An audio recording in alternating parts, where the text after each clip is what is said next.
Caw to all freaky darlings. Caw to all freaky darlings yourself.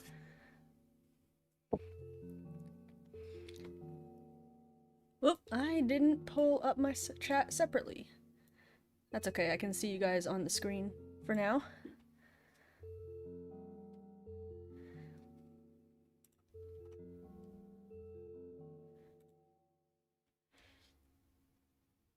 Well, and the only chat option for me is on the Twitch page with a delay.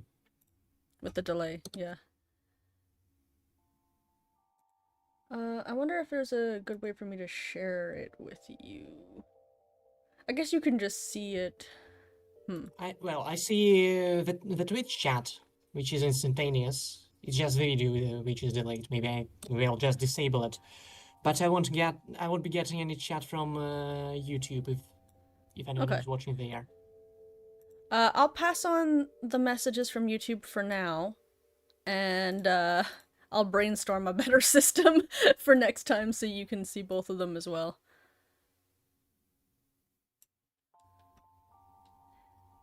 Who's all here? Let's say hello, Cinnamoo, Mighty Pocket Cow, Psycho Crow, Elysian.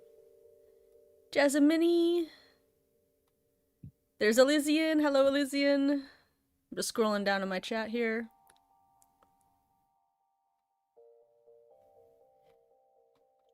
Pocket Cow. Alright. Hello, Efad, God's Girl. Alright. And let's not forget about Stream Elements. Hello, Stream Elements.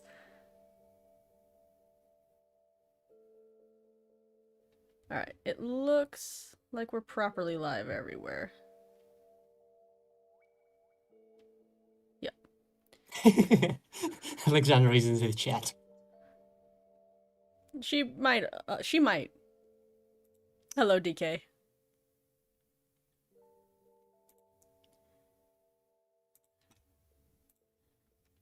Alright. So quick show of hands, because I'm curious, who has gotten a chance to at least start the game? We tried to find we wanted to stream today, because we're excited to talk about it. So we basically did it as late as Nowhere can for me. Like for my time zone. Tried to give you guys as much time as possible, but also we wanted to talk about it. We'll play around with the timing. Maybe in the future we'll do our talk back in a couple of days so people have a better chance. We'll play around.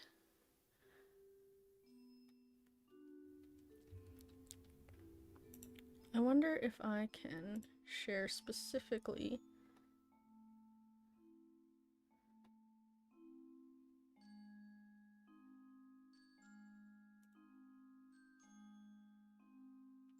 There's the YouTube chat for you. Now here.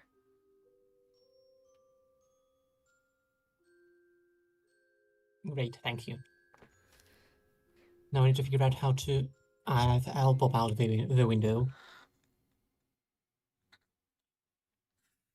Perfect. Thanks.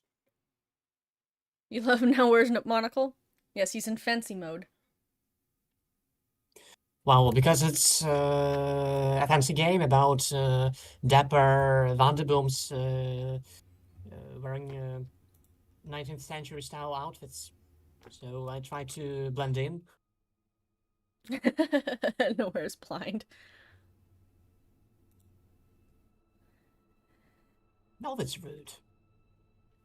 Well, I guess before we get too into lore implications and stuff, why don't we start with the really obvious, like the really simple question. How did you like the game Now Here? Well, I liked it quite a lot. It has some weaker sides, but the core of the game, the main story, it was incredible. It's like combining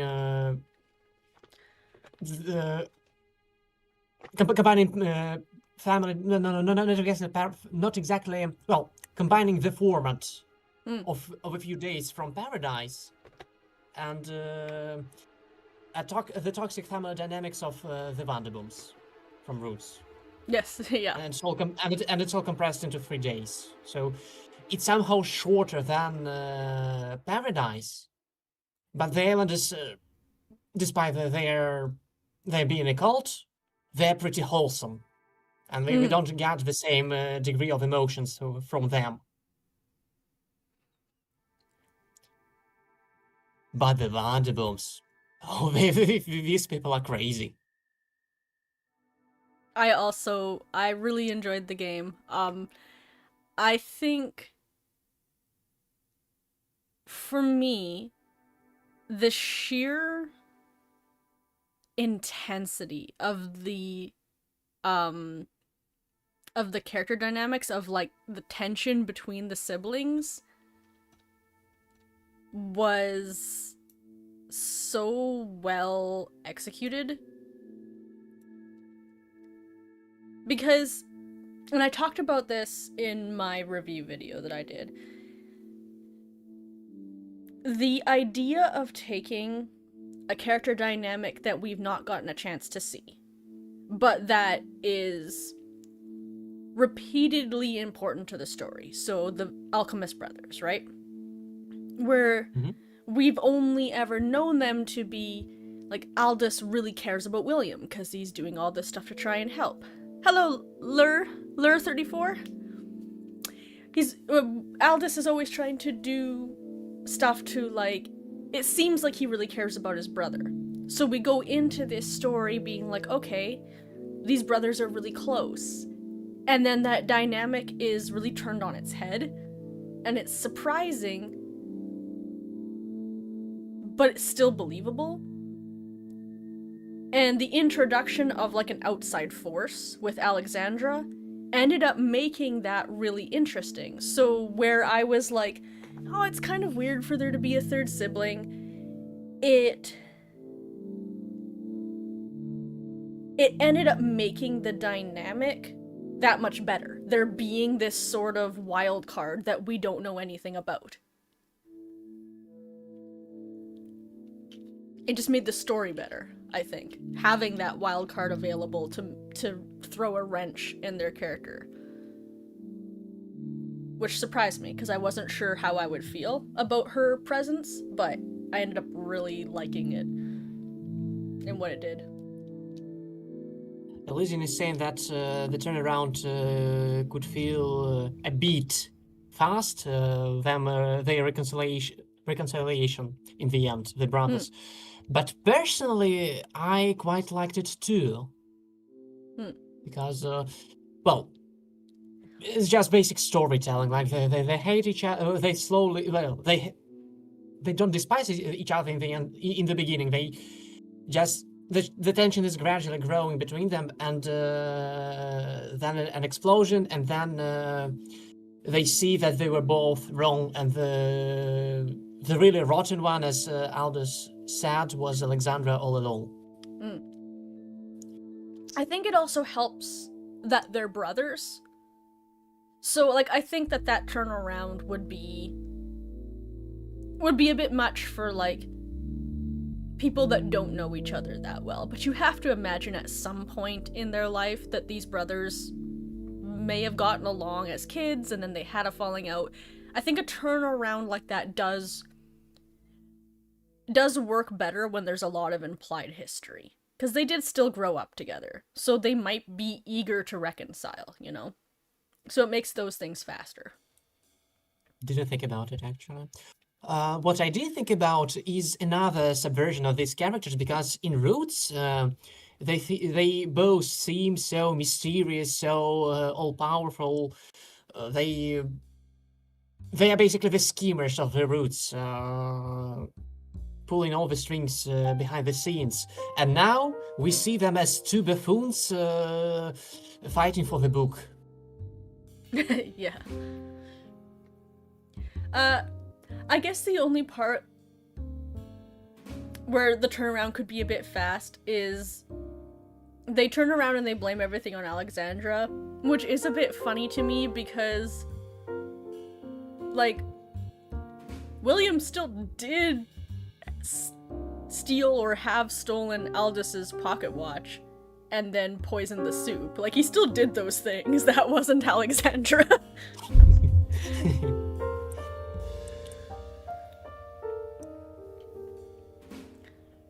True. Sinemu points out that, you know, when your brother's on the brink of death, it really helps. Yeah. Yeah, exactly. That sort of implied history does help, and the fact that their life was in danger. you clean up your opinions real fast when your life's flashing before your eyes.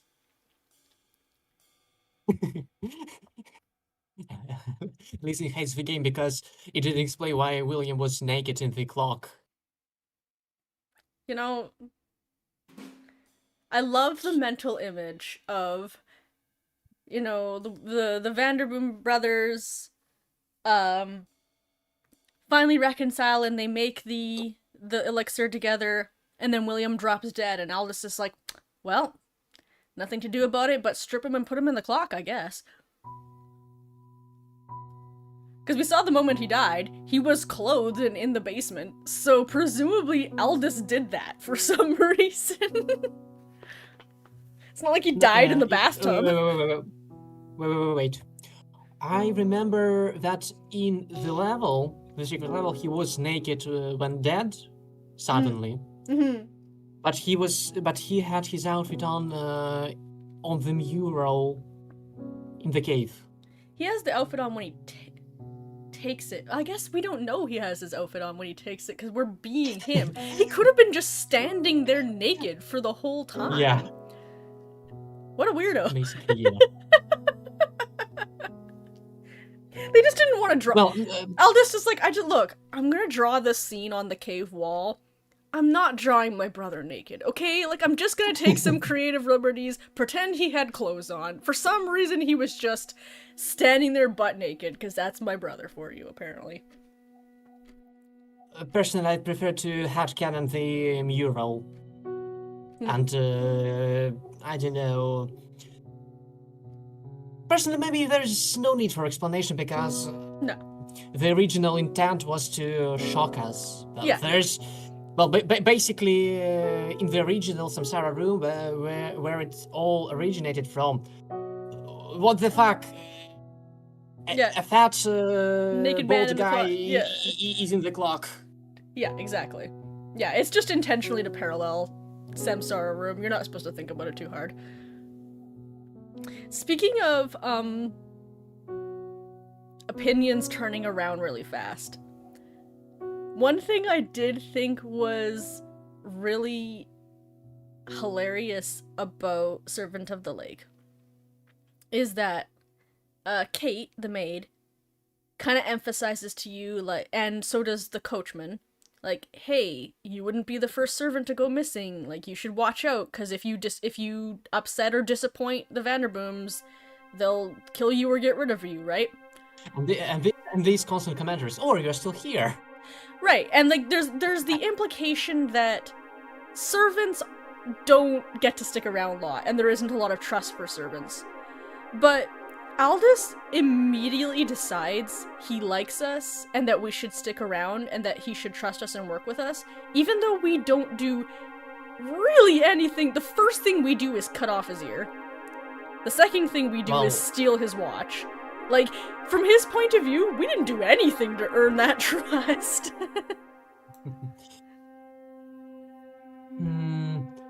Well, I think, well, at least I will headcanon that we actually stayed calm and cleared his ear. I mean, yes, we must have. We were just like, oh, well. But still, you'd think if the Vanderbooms are that picky about their servants that they're constantly going through them, you would think that... I think I have noticed something, because it seems the servant is just as unhinged as they are. Sometimes. Yeah.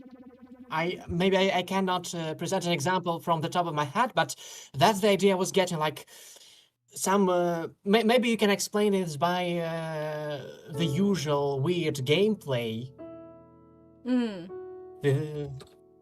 Yeah, the maybe. staple of Rusty Lake. But basically, if you try to critically think, what the heck are we doing? Right. Yeah, Aldous just likes that we're The, as unhinged as they are. and considering who the servant ends up being, maybe it has some truth to it. Yeah, exactly. Aldous like sees a kindred spirit in us, and and just was like, hey, this is a guy who will do weird experiments and take maggots out of my sister's shoulder to make a mouse brush without a second thought and be fine with it. I like him. Very Addams Family. True. You think Kate's brother was a permanent? Yeah, I think I get the impression that Kate and her brother had been there for a while. I have actually read the deleted post from Reddit. It was written by my other colleague, and he basically was banned for it from the subreddit. Basically, he data mined the scraps of the original plot of Servant of the Lake from the demo using the dialogues. And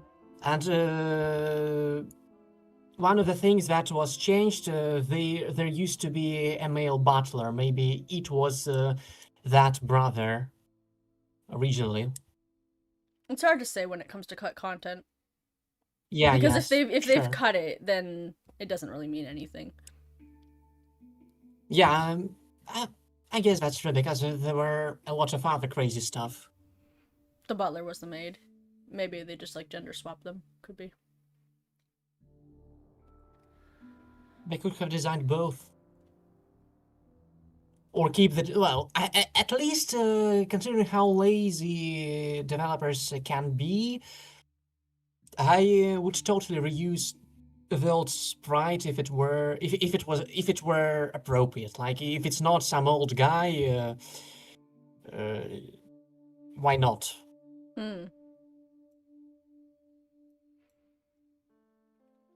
Okay, but I think yeah. In the hindsight, it's not very important. We can move on.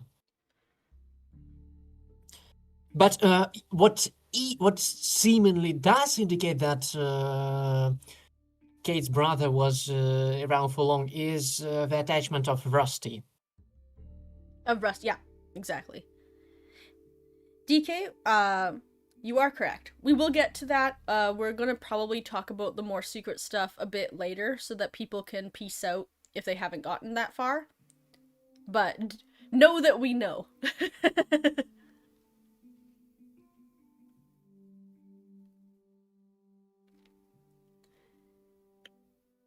have actually marked down some interesting topics.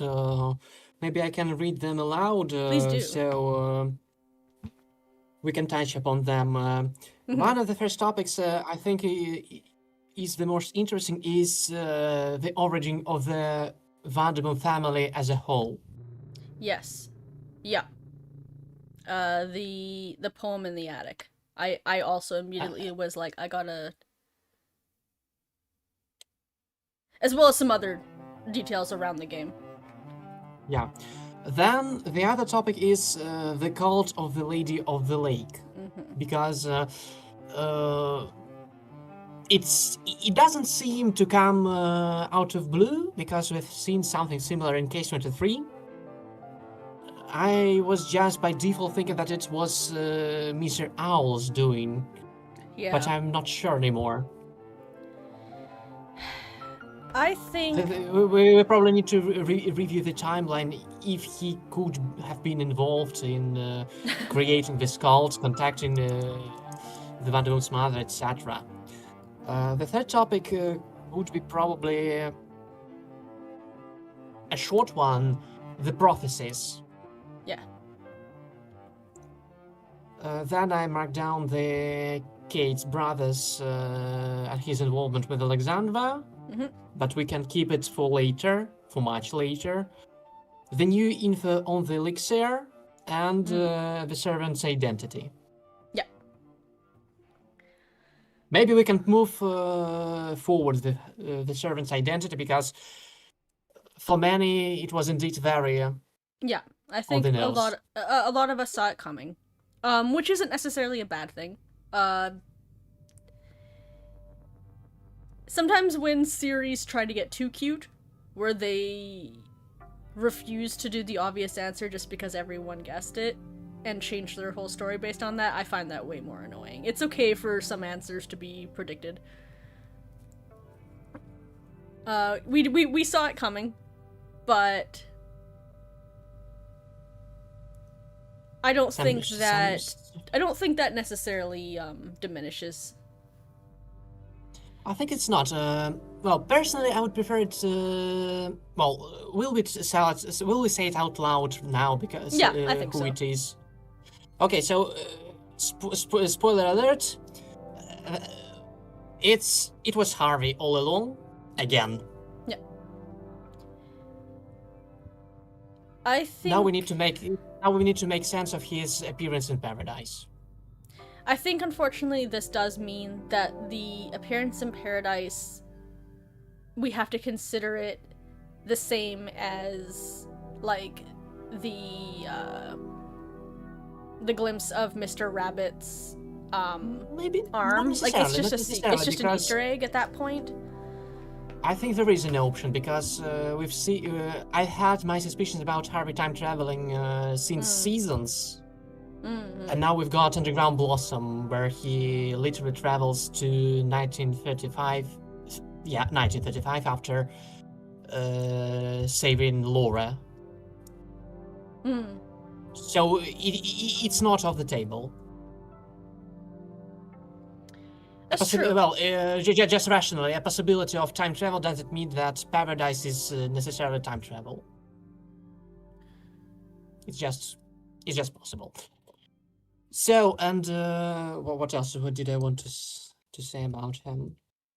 I think that um I hear what you're saying, Lycian. I don't think I agree. I think that being able to realize who we are in retrospect does still give us a lot of information. Actually, I think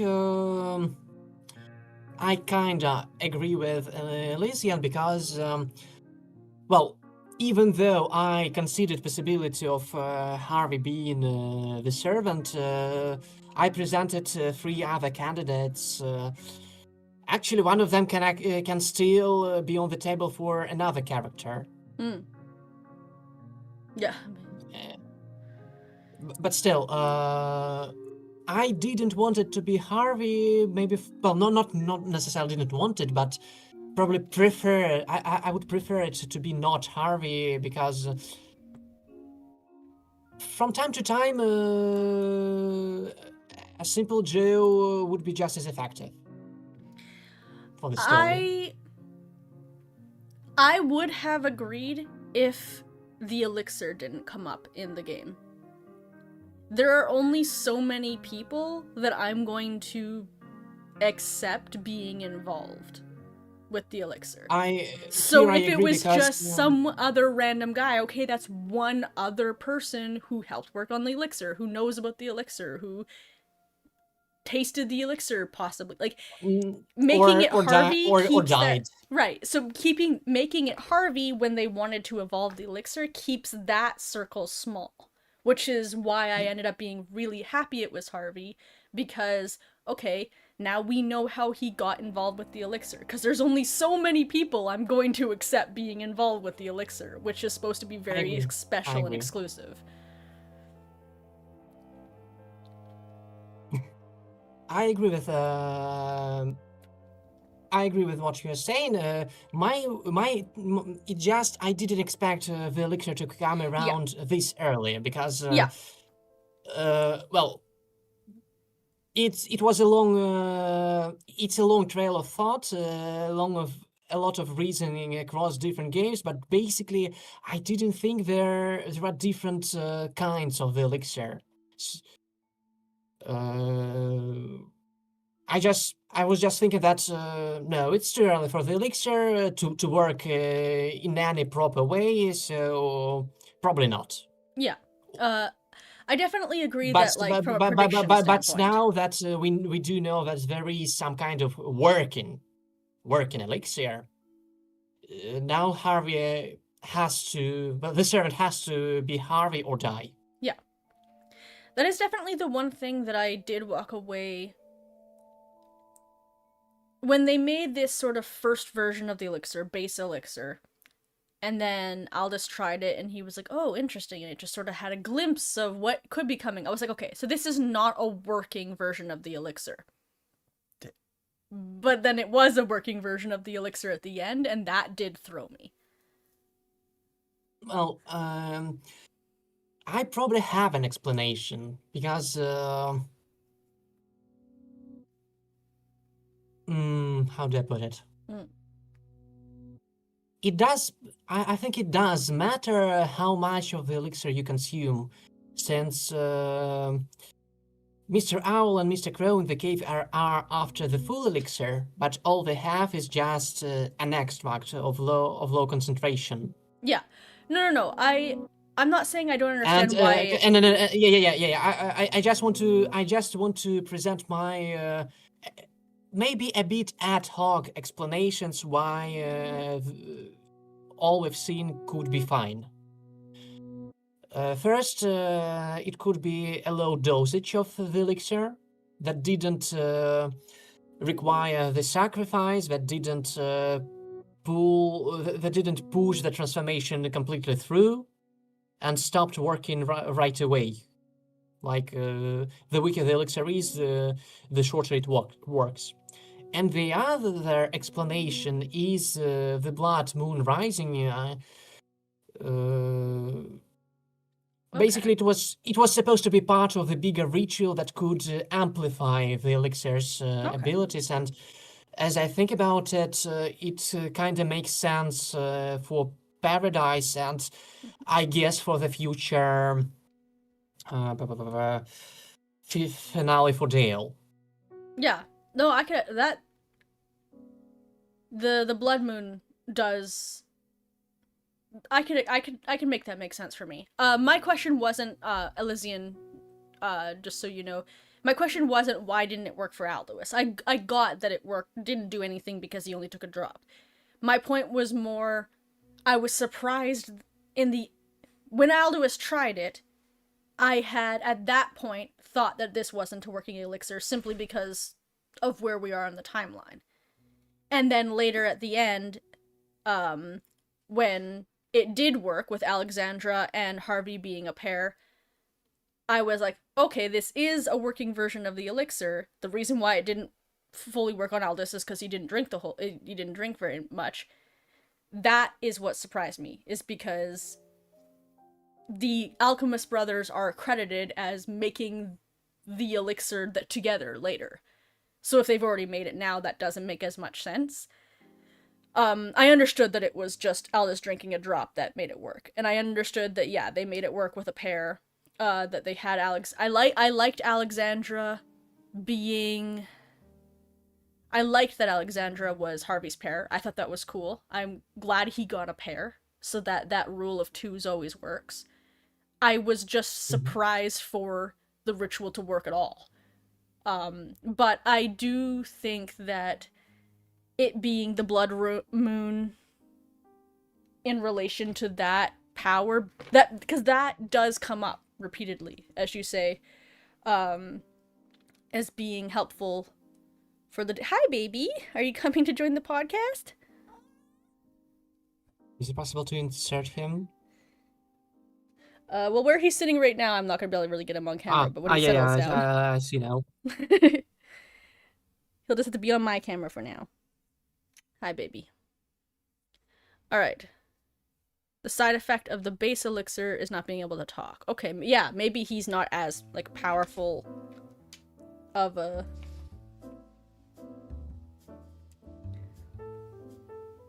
Like maybe there's some limitations about To be fair, Azura to be Harvey fair, compared to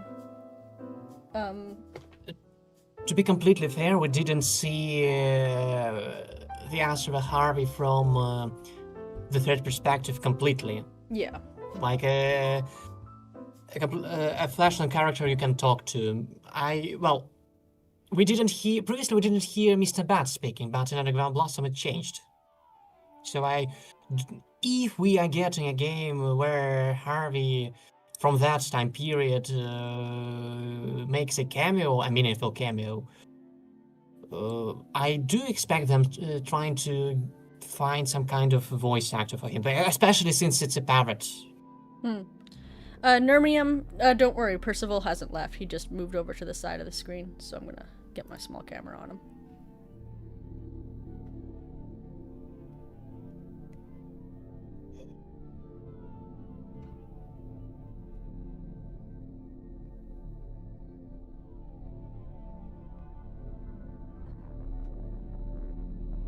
No, I mean, by that time period, I mean between Servant of the Lake and Hotel, which I believe is the lifespan of the Azura Harvey.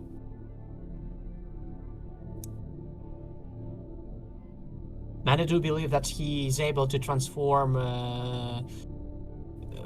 whenever he wants, but I have a ton of reasons why it wouldn't make sense. Lizzie, and it would have been nice to be able to see Human Harvey, like if we had a mirror or something. Sure. I think now that they've introduced the character of Human Harvey, like just the concept of when he is, I wouldn't be surprised if we got that reveal kind of soon now. Imagine the lab grade DLC for Servant of the Lake featuring just a mirror. Just to be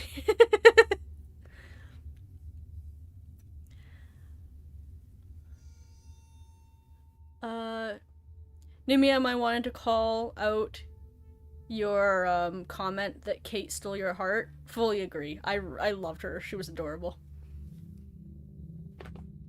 The only sane human in the house. Yeah, poor girl. And Alexandra's voice actor was so good. The second she just like opens the curtain and she speaks in that like old-timey, very like haughty and proper, and like her vibe is so immediate and clear where you're like, oh, you're gonna be a jerk. And then she drops the cup on you and you're like, yeah, that's that's what I thought. Yeah. For some reason I liked William's voice. DK, I didn't mean old as in like old lady, like old-timey, like old from, you know, the 1800s as opposed to 2000s. An arrogant, noble. Did I mention arrogant?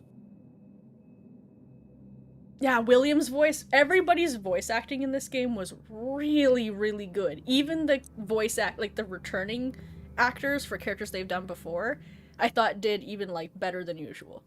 Everybody was really good this game. Yeah, William was Actually was like gravelly and like yeah. The way he like yelled at us. And he can even sing. Yes. It was really good. I liked it. Oh my goodness. I think Bob Rafferty did a great job too, because yeah. Normally he doesn't have a chance to show much of emotions. Here, for returning for his eldest role, at this time not as Mr. Crow. Well, in his words, Mr. Crow is all mysterious and whispering. Now he's just another slightly arrogant gentleman, but who can have some maybe some fun, some can break the mold.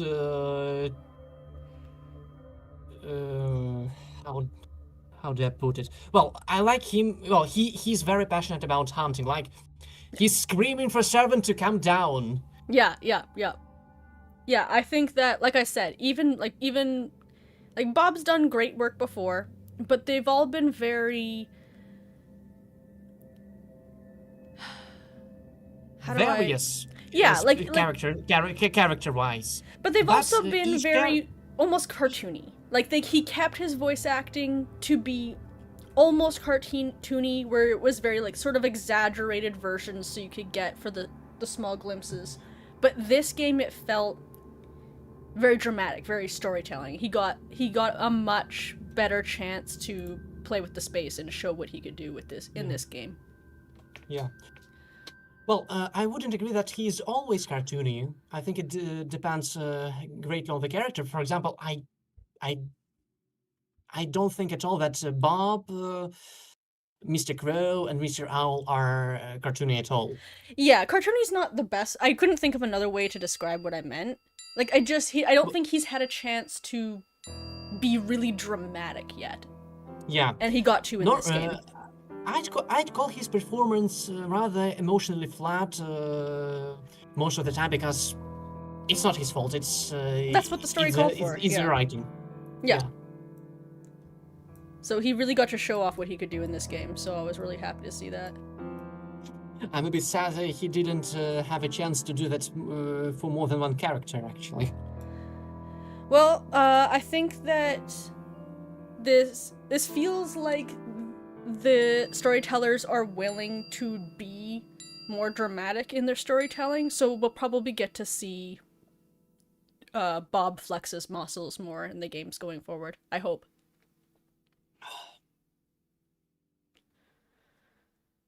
Yeah. Hopefully.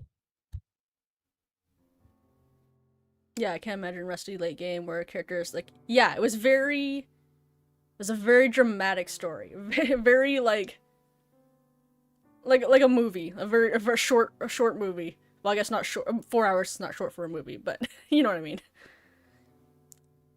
He has white gloves and socks. He does, and a big white mane. Right, Percival? Maybe we could talk about puzzles for a bit, because I think there are things to mention. Yes. You mean like in the actual gameplay, or like stuff in the puzzles, like lore in the puzzles? No, lore is a separate topic for now, just gameplay, because even though I would be happy with a book, or I don't know, a poor animation in this style, poorly done animation in this style, but gameplay is important for a game. Yes. Even though it hinders our understanding. I thought the puzzles were...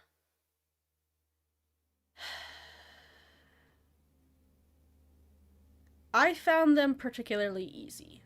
And I don't know if that's just because I've been replaying the games more and more, so I've gotten into the dev's headspace. But... Or I was just getting lucky, or what. I thought that they were maybe the easiest of the games well, maybe not. Of the games lately, I should say. Like, I don't think that there was anything where I was straining to figure out what to do. But I also play a lot of these games at this point, and even when I'm not playing Rusty Lake, I'm playing other puzzle games, so... That being said, I thought that the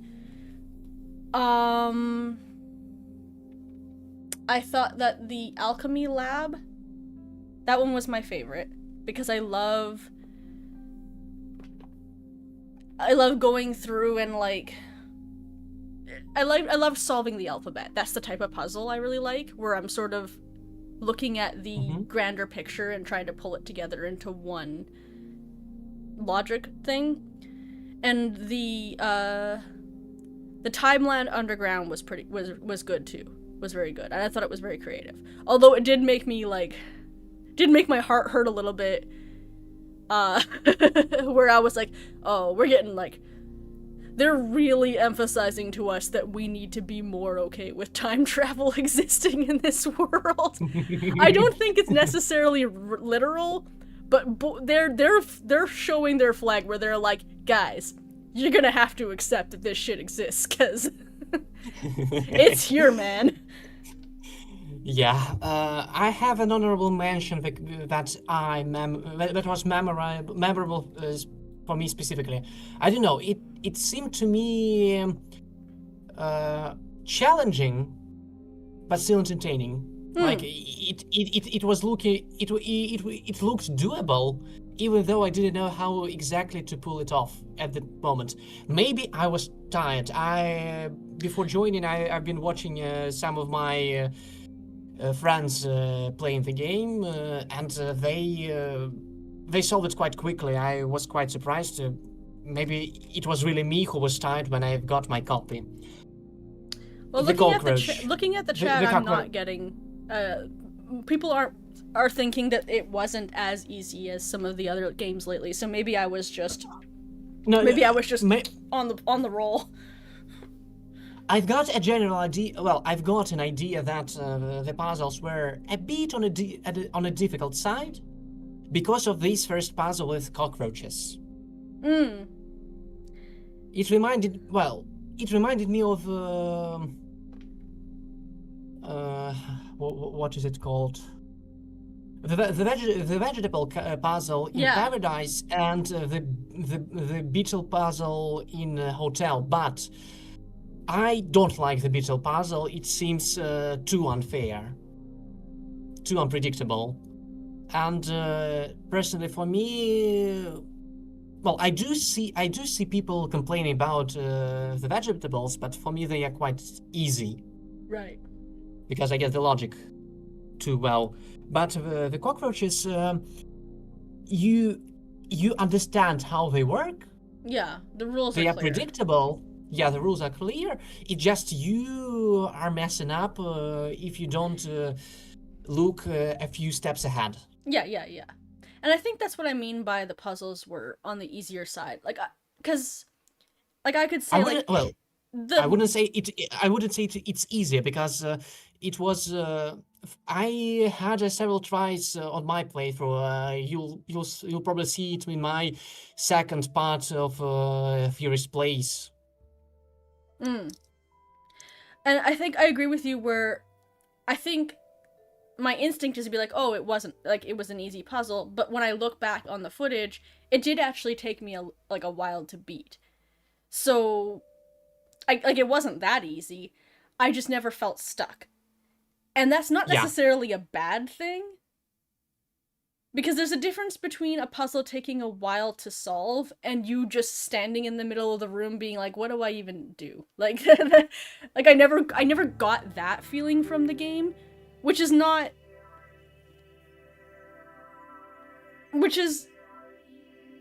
mostly a good thing, I think. If puzzles take you a while to do, but you feel like it's your own fault, it's not because you don't understand the rules or you don't know where to go, it's more satisfying. But there wasn't any moment I remember in Paradise. I remember the first time, and I think even the second time, and because I had forgotten how the puzzle worked, it took me for freaking ever to notice or understand the rules about. I remember the drumming puzzle specifically. For whatever reason, I never noticed the way the things were shaking so that I could see which way to drum.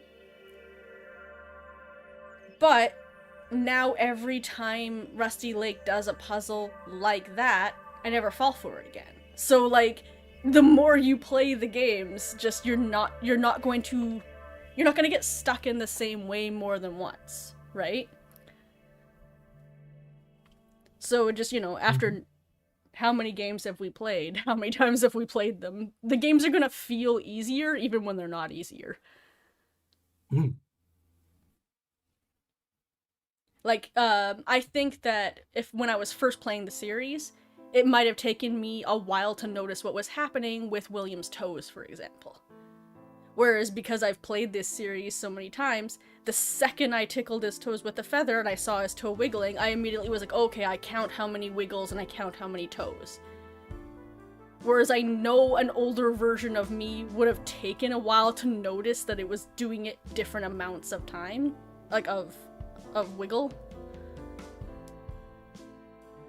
So the puzzles aren't easier, we're just getting better at we're just more practiced. This puzzle took me a little moment because exactly because of this conditioning, I assumed it was working differently. Like it was telling me, for example, the number of the finger to click, for example. It wiggles 3 times, so I need to click the middle finger. Yeah. Oh no, it's not that. It's apparently that's not it. I need to rethink it. Yeah, but you still notice right away to count the number of times it was wiggling. Like, you still know these designers still use consistent logic with their puzzles, so you know what aspects to look for, even if you don't execute it the right way the first time. Yeah. Yeah, Nurium. Rusty Lake has... I don't think I've ever had trouble with Moon Logic with Rusty Lake. Like the old Sierra game Moon Logic, where you're like, you fix the machine with rotten cheese, and you're like, what are you talking about, game? Luckily that's not something that Rusty Lake struggles with. At least now. Even before, the most illogical of the puzzles in Rusty Lake were still way more logical than some of those old fucking adventure games, where it was just random stuff. To be like, there was no logic. It was just two random things. I think I can't agree. I just think there are few examples in early games, or maybe I'm just. Not I don't know. Maybe I'm not. Maybe I'm not getting the intrusive thoughts most players do when I need to stab a corpse. Yeah. Well, yeah, that's true. Unfortunately, now I do get them because I'm like, I know what this game wants from me. As soon as I see this mouse, I'm just like.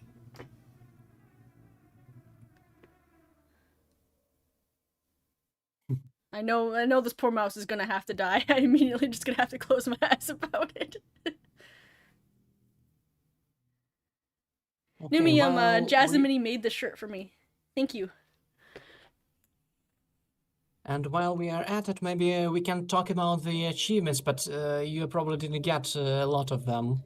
No, not yet. I was...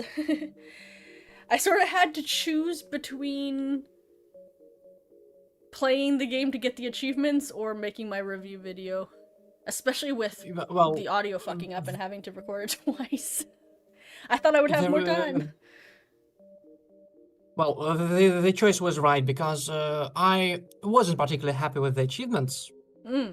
I guess I was happier than usual, because I don't know when this trend started, but maybe way back in Paradise, some of the achievements were very uninspired.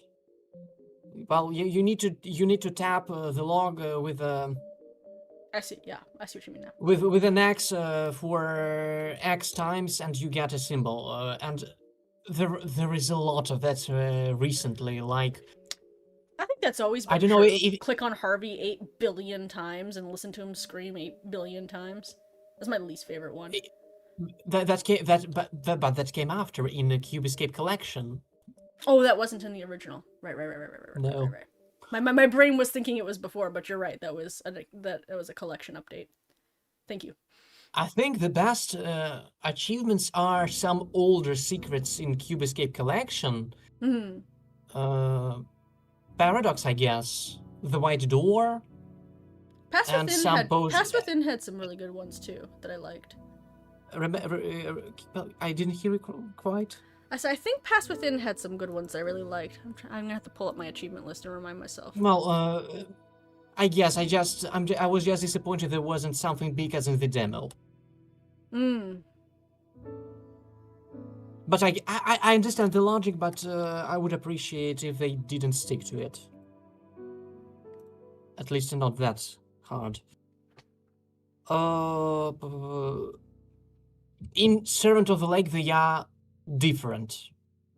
Okay. Not as much of them are as meaningless as clicking 100 times on Baby Laura, then on the next level clicking on the sign in the kiosk. I call them mindless clickers. Right. It But is still, helped a little with the fact that with the journal, giving you an at least, because they made the chapters so short that there's like much smaller chunks you have to search through. I actually like how separated the chapters are and how short they are, because then it's easy to like restart that chapter without losing a lot of progress if you feel like you've messed up and you lost where you are. And with the inclusion of the like stars, like, hey, go look more carefully in this area for an achievement, because it's a much smaller area to look, it makes achievement hunting less obnoxious. still, even though there are considerably less mindless clickers, a lot of them are either lag based. Well, you're lag based. If you Yeah. manage to notice an abnormality, and even if it comes up, some of them are. Well, I think they are easier if you look at their titles. Yeah. But That's always been true in Rusty Lake, though, that the titles are a good hint. sometimes they make sense in the hindsight. But I felt particularly for some reason I felt getting them particularly tedious, especially if you don't know what you're doing, because I did have help. Right. Okay. And Well, we'll see how I most feel after I importantly, try and get the rest of them. there was really not much lore. In the achievements? Quite a bit of foreshadow. Well, why do I think the Pass Within? No, the White Door has one of the best achievements, because there are entire secret scenes that you can miss, but if you are attentive, you can watch them and make more sense of the lore. There's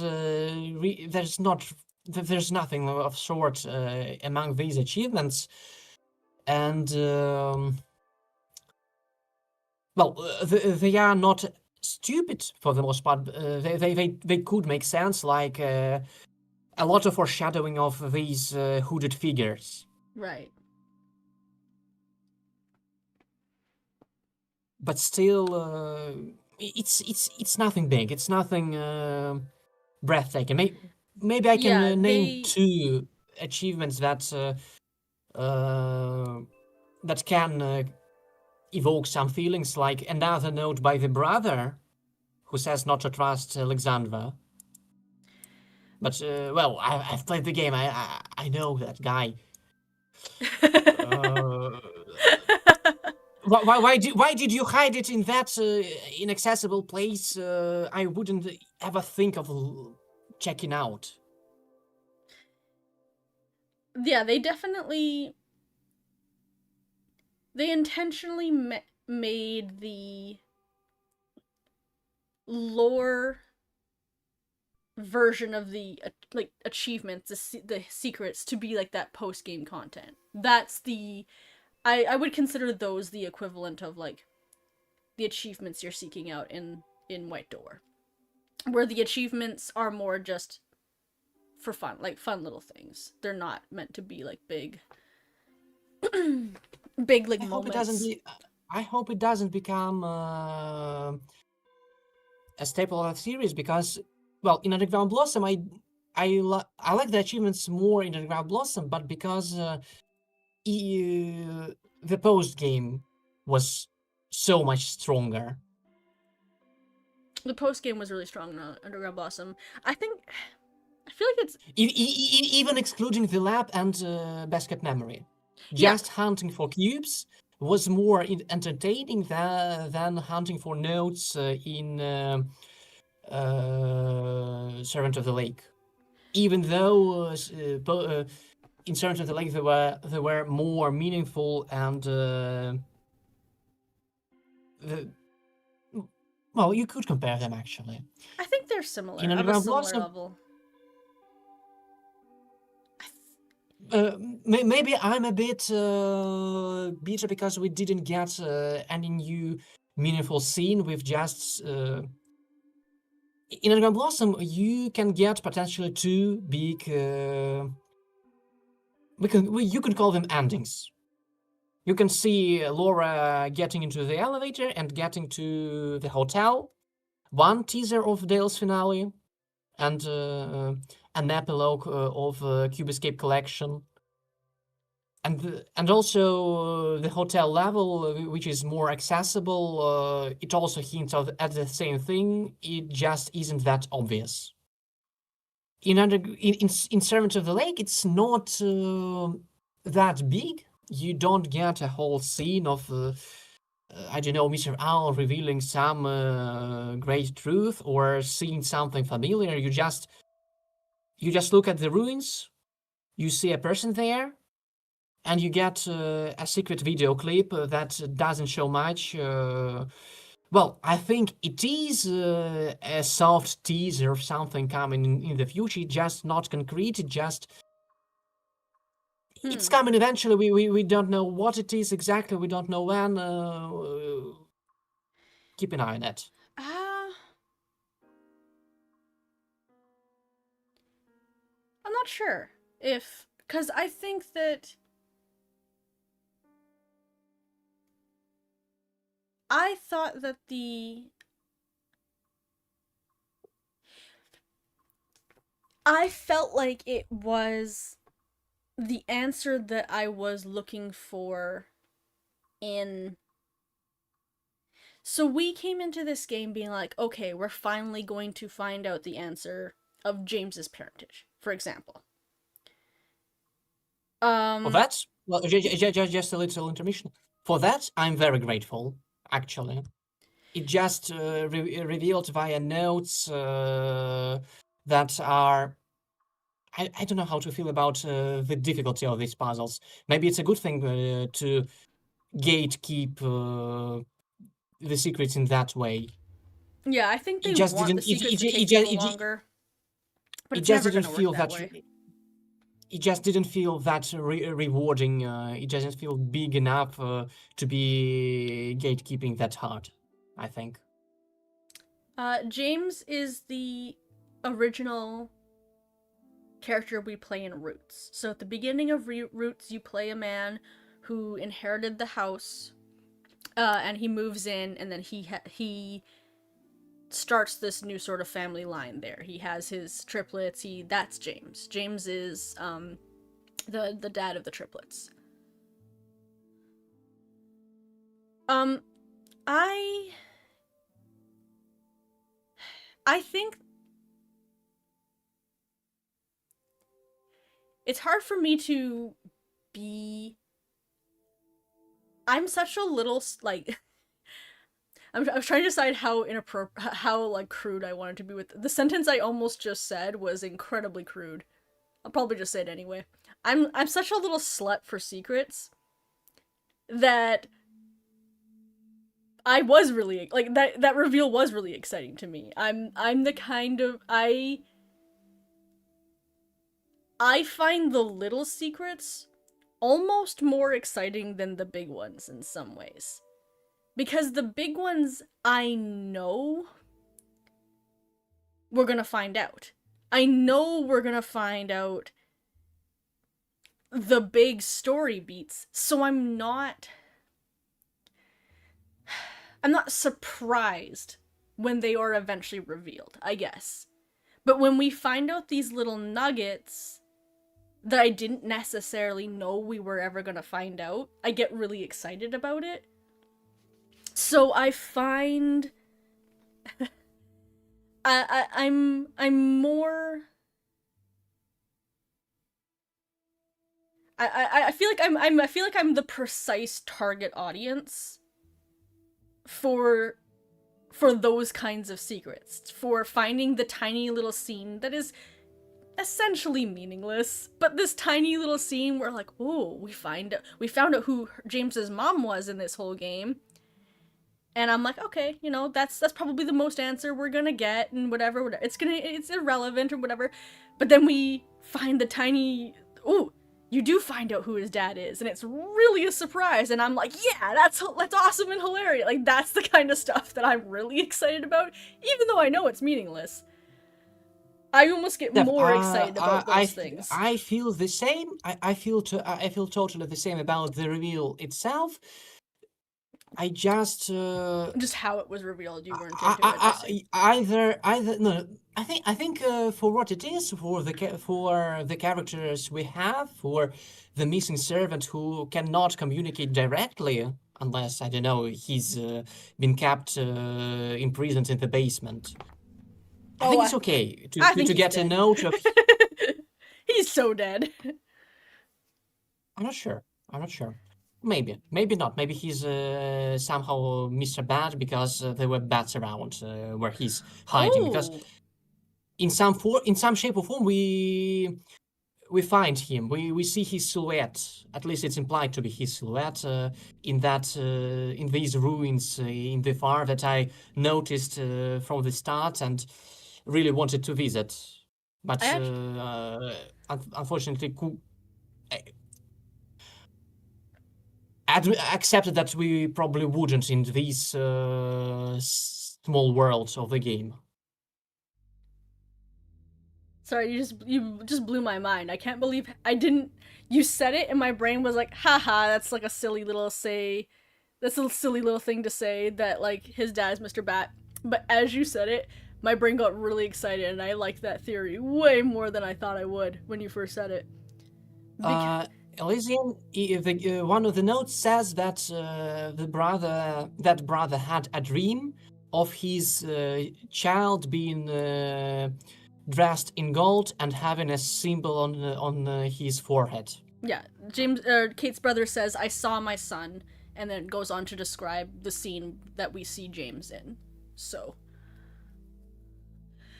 And before that, he describes something he doesn't particularly remember doing with Alexandra among these in between those ruins.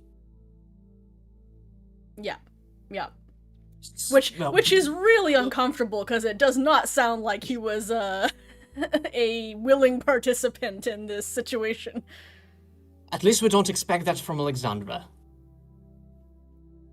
To get his consent, but what exactly happened and how it happened, maybe we'll never know. But that's maybe exactly. It's better that way. Yeah, we should not speculate too hard on that one. Actually, Elysian, that's exactly my point. And like, I recognize that I'm probably in the minority for that. I would be almost more excited.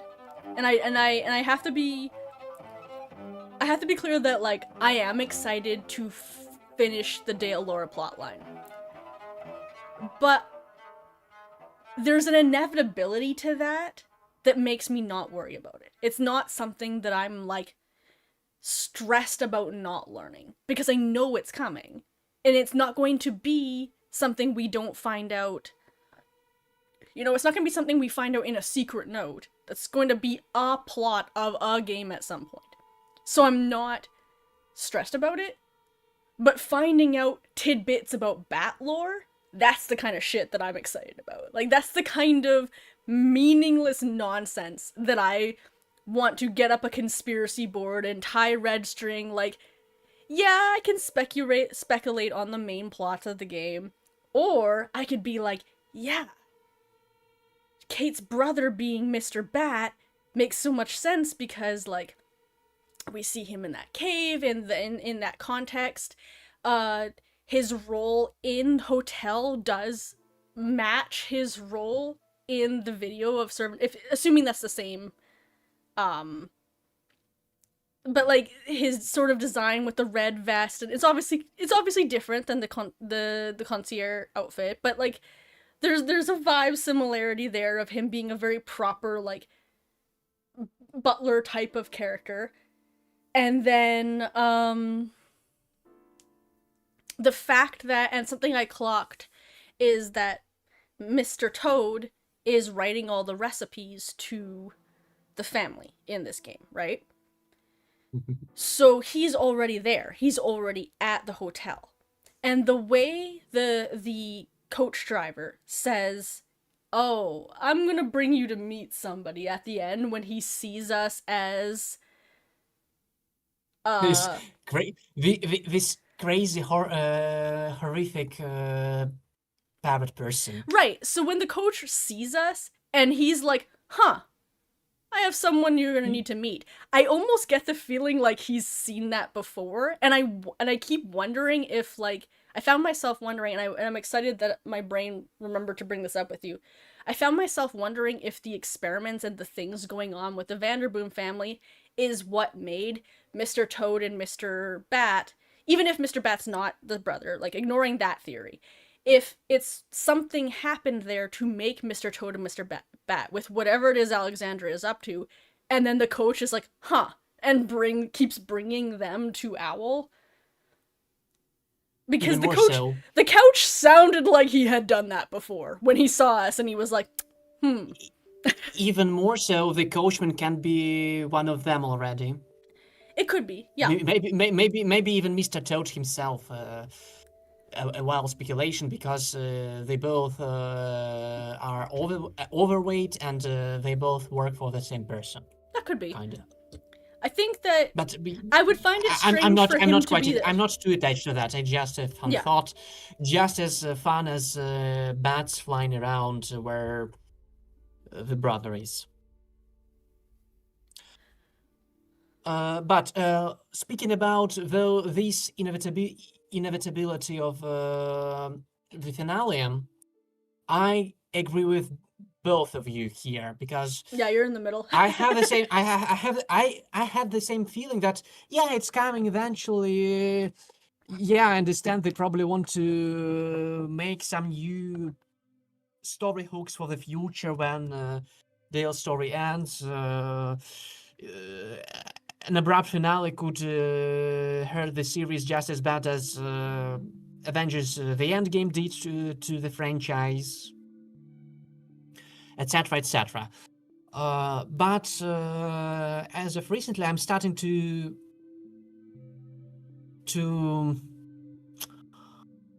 Be eager for that point in the yeah, story. yeah, to be eager for not necessarily not just for Dale's finale, but two of their long yet unkept promises: the Mammoth Yeah.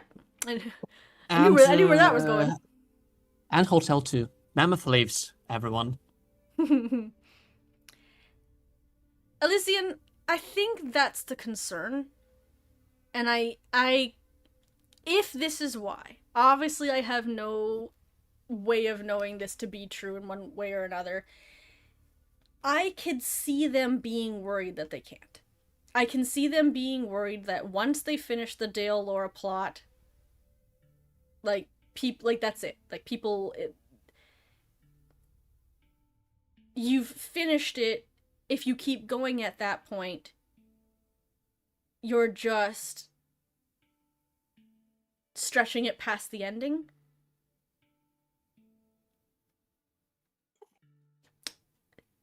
So, like, there might be the consensus that that should be what they make when they're ready to end the series.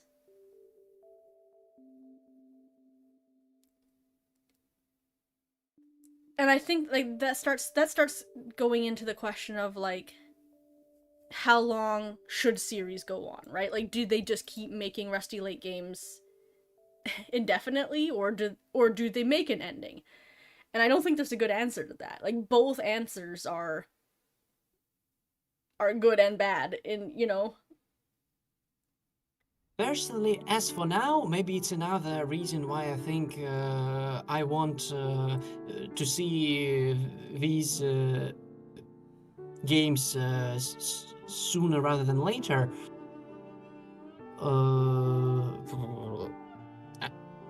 I'm losing I'm losing the thought. Yeah, this style of games. No, maybe not the style of games. The style of civilization they are after right now, or maybe even for a long time actually. It's been all over the place. Like they're jumping all over the timeline as they see fit at the moment. Like, well, let's do a little recap. Starting with Paradox. It's likely 1972, like all these Dale's Journey games. Then we get The White Door. Okay, it's close, roughly the same time period. Next game, Samsara Room. Now we're back in the 19th century. Basically back at roots. What was next? Collection. I'm not doing the collection because it's the remake. Yeah. These are the remakes. Then we have The Past Within. Now we go far beyond Dale's finale. It's far future, maybe with the new status quo in place. But Elysian, Like, that's kind of my point. Is they don't want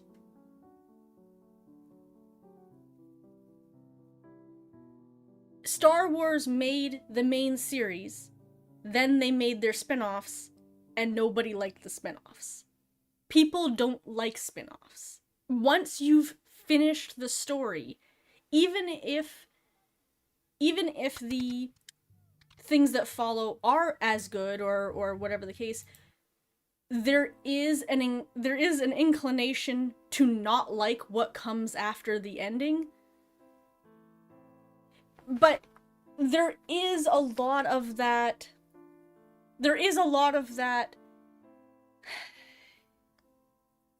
that feeling that people don't. Marvel is actually the probably the best example. Once they made nobody liked The Hobbit. I hated The Hobbit. Once they made Endgame, the stuff that came after Endgame, people watched it. They were like, but they weren't excited about it because the ending happened. And now this is just extra stuff. The excitement was over. Maybe. Some of it definitely was. Some of it I don't think was any worse than the stuff that came before, and people just stopped caring. But me included, I'm not trying to make a judgment. I was just like, well, that's the ending. I'm now that it's over, I'm kind of burnt out on it. There's like,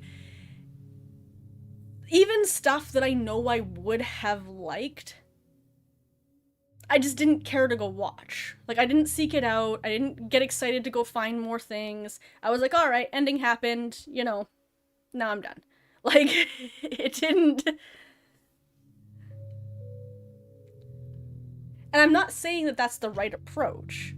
I'm not saying that, like, hey, this is a great way to. I'm saying I can understand that fear. I can understand the concern that if you write your endgame, everything that comes after endgame does worse. Well, I used to have this anxiety, but as I see the series now, it looks more like well, it's now almost all spin-offs. Hmm. As you said yourself in your recent video, and as I was saying as of recently, that it matters less and less which game you are introduced to first. Like, you can play Servant of the Lake just fine, you can play Roots just fine, you can play Paradise just fine. They all contain stories that some of them contribute to the central plot more, some do less. But as of now, they get more and more isolated, seemingly.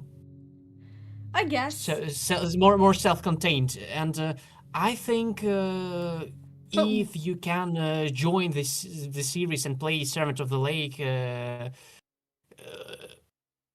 right away, why can't you just play I don't know whatever game comes after Hotel 2?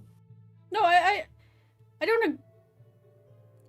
I kind of have two follow-up questions for that. I don't disagree that you can just keep playing things after Hotel 2. I would be fine for them to keep making things after the ending. I was simply sort of being like, I can understand why they might be nervous about it. My other question though is when was that ever not the case? At what point were they making games only in, like, are we talking just from the time other than Cube Escape? Because Cube Escape all took place around the same time, but other than that, it's always been jumping around. And I guess why. I if it's always true, then it's not a spin-off. No. It's not always entirely true. I mean, there were two series: Cube Escape and Rusty Lake Trilogy. The only things I would totally enforce an order games, on. Elysian.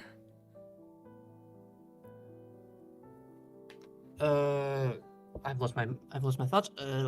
Just a moment. So, two series: Cube Escape and Rusty Lake. Okay.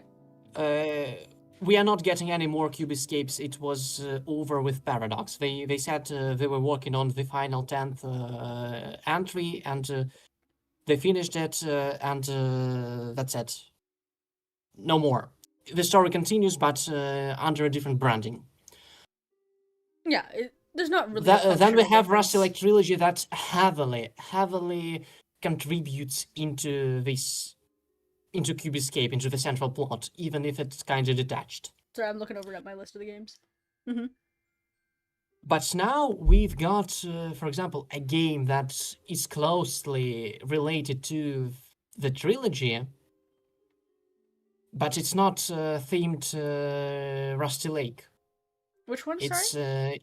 It's Servant of the Lake is related to Roots, somewhat to Paradise. Yeah. But it's its own thing, basically. It's not kind of a Rusty Lake Servant. Roots. Yeah, but they only didn't call it Rusty Lake Servant because they didn't like how that sounded. Probably, but I think it sets a precedent. It just sounded bad. I think it sets a precedent that games that can be connected to all that, they can be their own thing. And look like their own thing. It looks less like a big part of the series. It looks more like its own thing, even branding wise. So I'm not that worried anymore about that. Well, maybe with older fans probably who know that the story is long, that it's convoluted, then that it's all comes down to a single big ritual with more and more elements added. But the newcomers will be able to join just fine at any point, as long as the game question is fun. And they can join in this long rabbit hole of the series with different games, different relations between them, different storylines, among which some start, some end. Even if it's something big like Dale, will probably get a new story, even featuring him maybe as a new mentor figure for someone new. I'm just not sure. I can't wrap my head around the frame of mind of like Servant of the Lake being a spin-off. Uh in the sense that like it doesn't feel any more or less connected. It feels just as connected as any of the other games.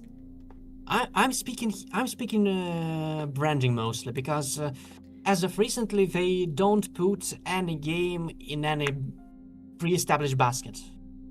Yeah, We have but The Past Within, Underground Blossom, Servant of the Lake, Samsara Room, and The Past Within are rather exceptions, or understandable.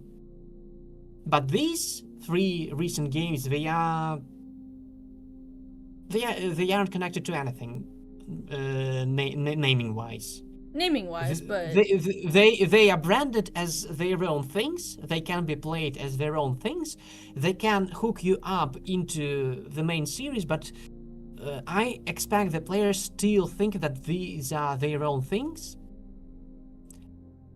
Not better, not worse than other storylines. Not more or less important, or not much less important if we are speaking about Dale.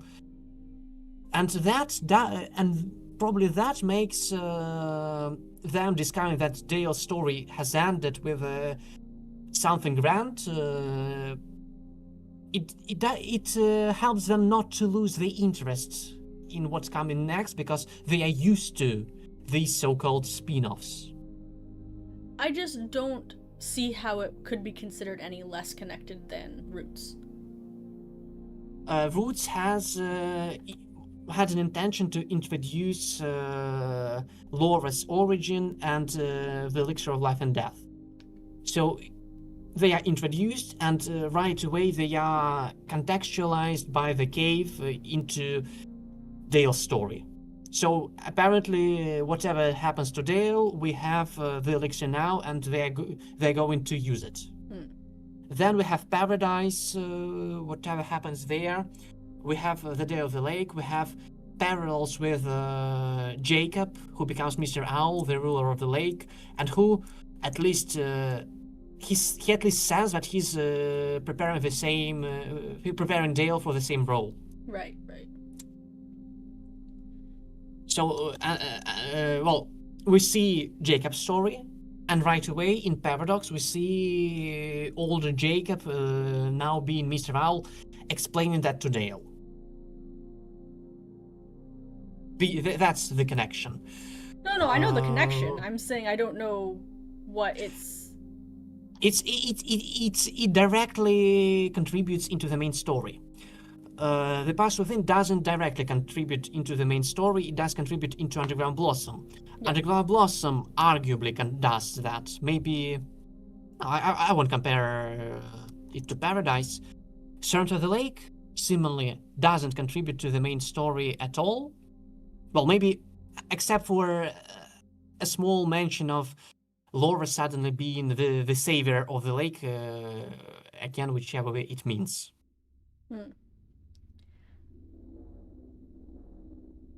I guess I can see it. I think that there comes a point where you list so many exceptions, and there's just as many that, or more, that are exceptions, and I think there comes a point where I've never considered them to be different because there's just as many or more that are different. So that's just the baseline at that point. It's not different. I think it's the direction they are going into. But it's the direction they've been going into for the past many games. So it's not a change anymore. It's until they've done all the games up until including Paradox were contributing into Dale's story. Well, maybe except some of the early ones. Well, Arl, notably. starting with the white door, it The becomes White Door somewhat is a adjacent. spin-off, yeah. Yeah, the white door is an obvious spin-off. The But past within is kind of spin-off that branches off from roots and branches into underground blossom. So it's not that direct anymore in relation to Dale's storyline. Servant of the Lake is more like it's more like the past within. It branches from roots or branches into roots. I'm not sure how to. And it doesn't bring a lot of new things. It doesn't. It doesn't wiggle the Dale key in front of us. It seems like it considers itself as parallel to the main story.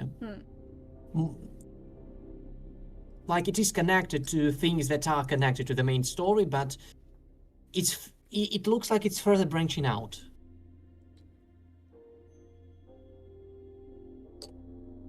I'm trying to think of what we learn in Hotel that's as example Hotel, which In I Hotel love. But like in Hotel what? we've learned okay, finish your sentence. I can answer later. No, go ahead. In Hotel we've been introduced to Mr. Rabbit, most importantly. We've learned a little bit more on Mr. Owl, and most importantly, we've seen the turning point, I think, in Mr. Owl's plans. He has just learned about Dale, and it foreshadows his elevator journey to the hotel.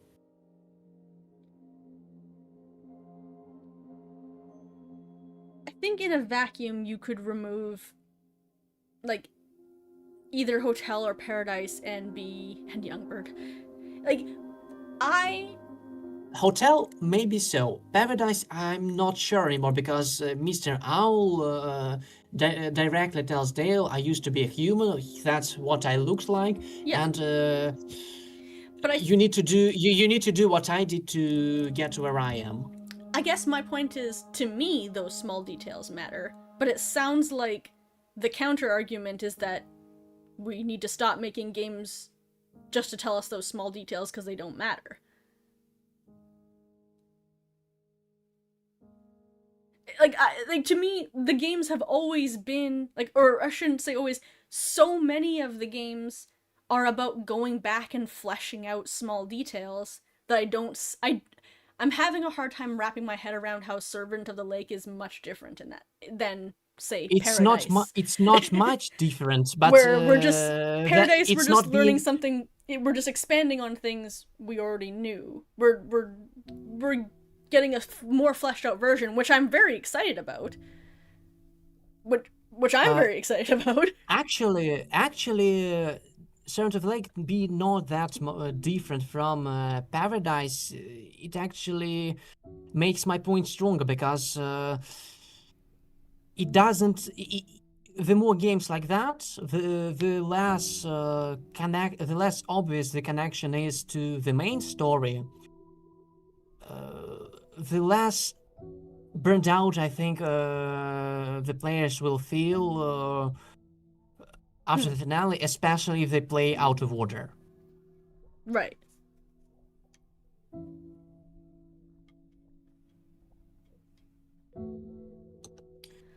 Oh, it's been a long one. Maybe I'm just too much of a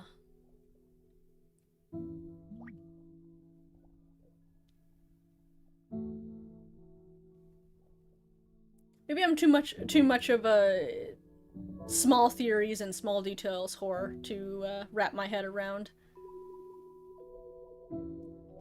I need a moment. No problem. Oh, my mic was blocking my other chat, so I didn't see. Nito, if you are still here, Alexandra didn't turn into an animal because Harvey did. Only one gets to in each pair.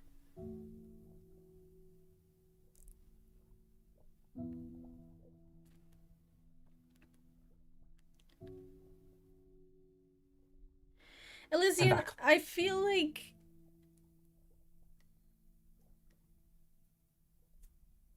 What was the red parrot's pair? What red parrot? There was an achievement with Williams parrot. Oh, It can I haven't gotten that one yet. it Yeah. can too have a drop of a droplet of elixir. Yeah. Gotcha. Well, I mean, a I drop think does. nobody. Well, Um, as I think about it, the dog got just as much too. no, he gets a full dog bowl full. No. It was. I think it was a drop.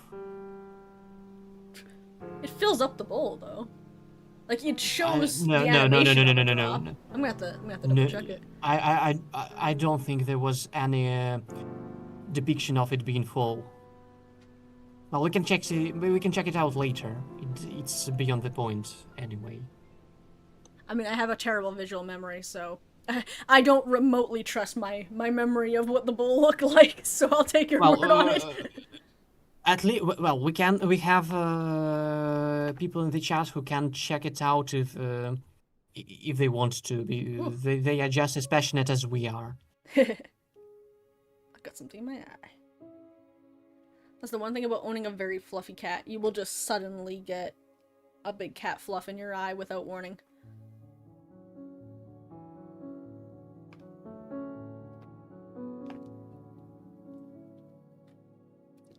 Check what?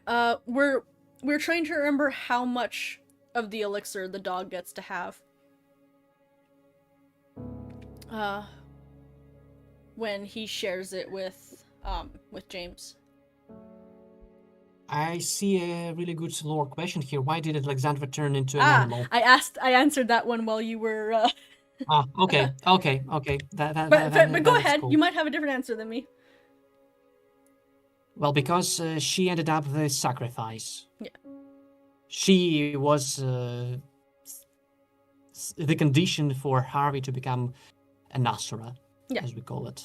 That's basically what I said, where she didn't turn into an animal because Harvey did. And in every pair, one gets to and one doesn't. Is the very simple version. But she arguably would if she pulled off her plan. If she finished her ritual? Yeah, it's hard to say. Mm-hmm. That might... Because I think the idea might be that the ritual is kind of controlling the transformation. Similar to...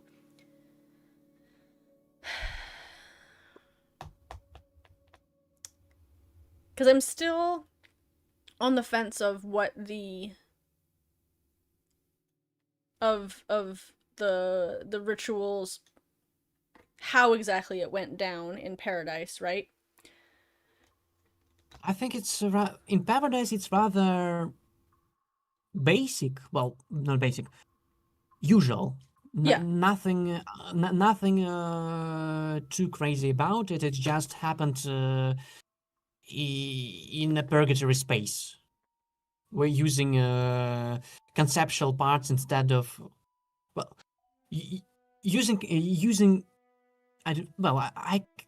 Let's call them ideas. Using ideas of the elixir on immaterial souls. Oh, sorry. So I was referring to the part that the rest, like, I was referring to the rest of the family. Yeah. But they didn't get the elixir though. That's my point. My point is, like, was she trying to do the ritual like what they did, where she transformed separately from the ritual, or was she trying, like, because she was doing that's what I mean. Like, I'm always curious about how they where the ritual, what the ritual does, I guess, and what its role is compared to what its role is in comparison to the elixir. I think as long as elixir is deliberately involved, it's pretty consistent. She would have become a dog. I was going to say they all become birds, except Mr. Toad breaks that rule. So and Mr. Deer, Mr. Rabbit. No, these are not elixir. Yeah, I'm talking about. But yeah, I guess Toad is not an To be exceptional fair, we one. don't know how Toad and Bat Yeah, were turned. they could be. So I actually, at this point, if I had to guess, my gut is that they are the result of Alexandra experimenting with the ritual, like the ritual that the family did in Paradise. That she was fucking around with that ritual, and that's what she was experimenting on. I'm not sure it's that different. It involves the red moon, but the blood moon. But it seems it's still a good explanation as to why the ritual was working in the first place and why the base version of elixir was enough for Harvey. So I don't think it has to be different. Well, I'm always quite conservative about exploring new possibilities until we have a clear precedent. And not just a clear precedent, but clearly applicable precedent. Hmm. And the precedent so far is when you drink elixir, you either become immortal like a dog, but that's a topic for another discussion, or you become a fury person, Yeah. a fairy person. Yeah. Um.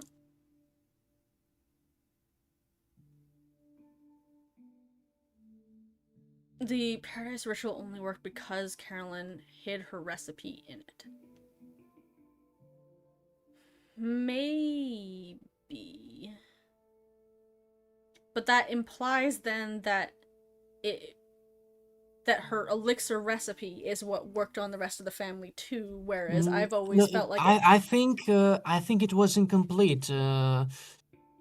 She deliberately said that she withheld the final element from the family so they wouldn't use it, Yeah, yeah.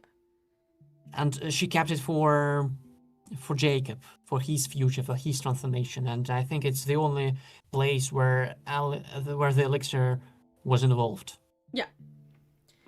But I mean, specifically the role the ritual played in the family's transformation as opposed to Jacob's transformation. Because we have to assume that Jacob's transformation is similar, or excuse me, is different from is special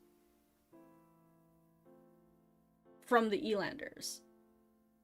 Jacob's Unless transformation for yeah, unless go it's on. not, I guess. Unless all of them transformed ritually and none of them are elixir transformed and Owl isn't either. It seems like he is, but I mean, I guess he doesn't drink an Well, elixir, so for me, since for a long time, when I started thinking about it seriously, I figured there were two separate rituals in paradise. One mm, is the intended one by the cult, by Nicholas, yeah, and one sneaked in by Carolyn, and it was using the elixir, and her withholding it is the separation between two rituals. So as long as Jacob is sacrificed, Jacob's life, more precisely, was sacrificed, it works for the islanders. But whatever happens to his soul isn't important, and Carolyn can perform then a different ritual now involving the elixir, and it doesn't look much different from anything else except it's immaterial. Starting from the elixir itself and ending with the beneficiaries and the sacrifice. I'm aware they needed Carolyn's recipe, Lysian. I'm saying that there's a difference in what happened with. I'm asking, is there a difference in what happened with Jacob than in what happened with the rest of the Elanders? Is Jacob's transformation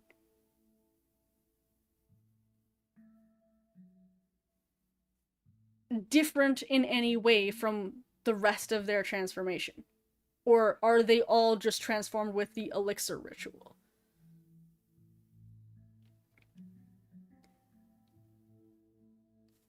Because if so, then their elixir doesn't follow the rule.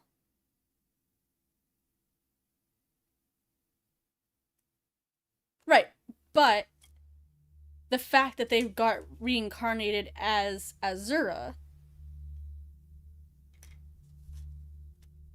as opposed to reincarnated as, like, a dog or another person, is likely related to, like, the ritual is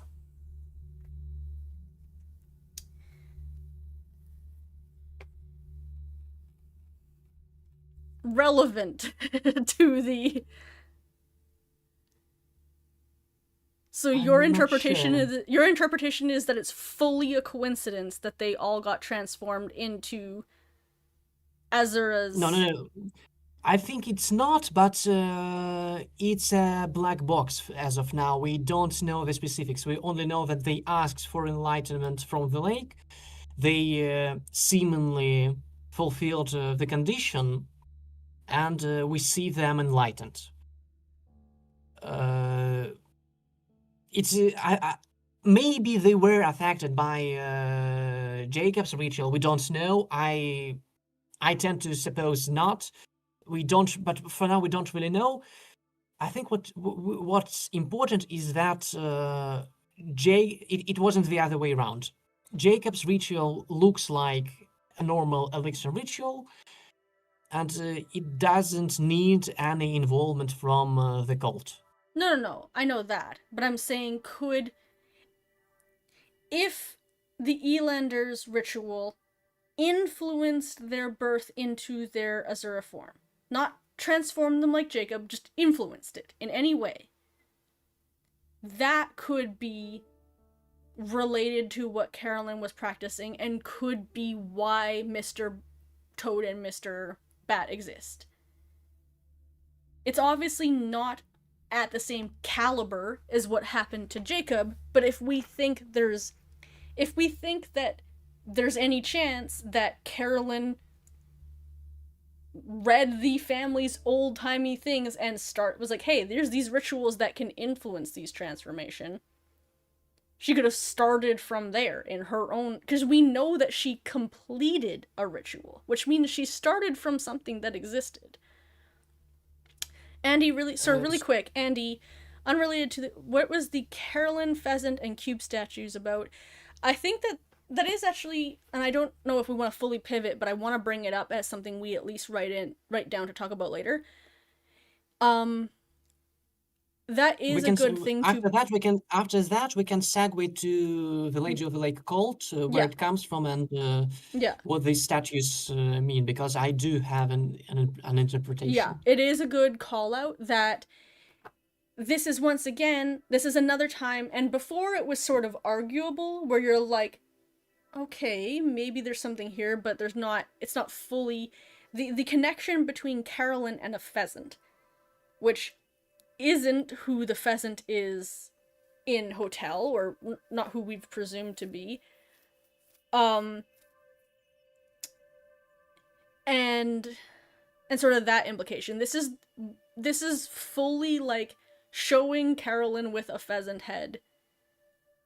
So there's something we need to explore there, right? Because we've not assumed she, up until now, or probably even still now, we've not assumed she is Mrs. Pheasant. So what is the through line there, right? Like why is that like that? What gives? Yeah, what gives? Basically, exactly. But I just wanted to make sure I brought up that I saw the question, and if we want to pivot to that after we're done our current conversation.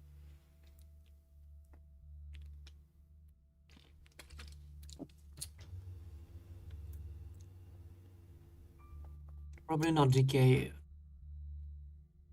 No, I saw the Lady of the Lake are that there's DK proposes 3 Ladies of the Lake, but like I said, I don't know. I wasn't sure if we wanted to pivot to that conversation yet, or if we wanted to.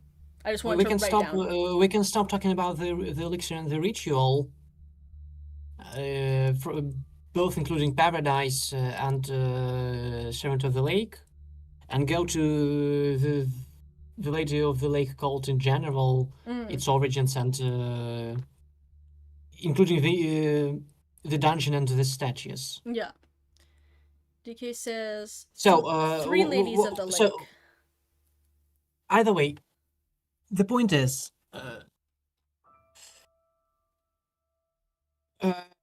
yeah, I think whatever the islanders did could be an explanation for the bat and the toad.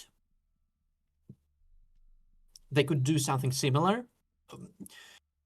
I still think that these are two rather separate things: the ritual of the islanders and the probably more refined the ritual of Carolyn. Mm. And whatever Alexandra did looked like a normal elixir ritual by Carolyn, by the brothers later on, by James, But before then, she didn't have the and what we elixir. expect from Dale and Laura. Um, She the elixir, the ritual we saw her do, she did have the elixir as an ingredient. But if and she had she had a sacrifice right, as another ingredient. but whatever she was experimenting with before that, because we know she was doing weird cult stuff in the background before that. We don't know exactly what. But it's worth pointing out that if she was experimenting with that ritual to prepare, like if she was sort of just doing like practice runs essentially, she didn't have the elixir yet. So they would have been like incomplete versions of the elixir. Or of the ritual, excuse me, not the elixir. Incomplete versions of the ritual. Basically, I'm wondering if her just fucking around practicing with the cult rituals might be what made these sort of incomplete Azuras of Bat and Toad, where they're a bit more animal-y. Yeah, she's just Nicholas style bullshitting. I think so for sure, but she has more information than Nicholas did. She's Nicholas style bullshitting, but with a more completed book. So she could have accomplished some things, some minor things. Mm-hmm. Well, I'm not sure I agree that these guys are more or less animalistic. I think I have counter arguments for Mr. Bat. Well, Mr. Crow seemed more animalistic actually, because Mr. Owl was the only one speaking human lines deliberately without howling.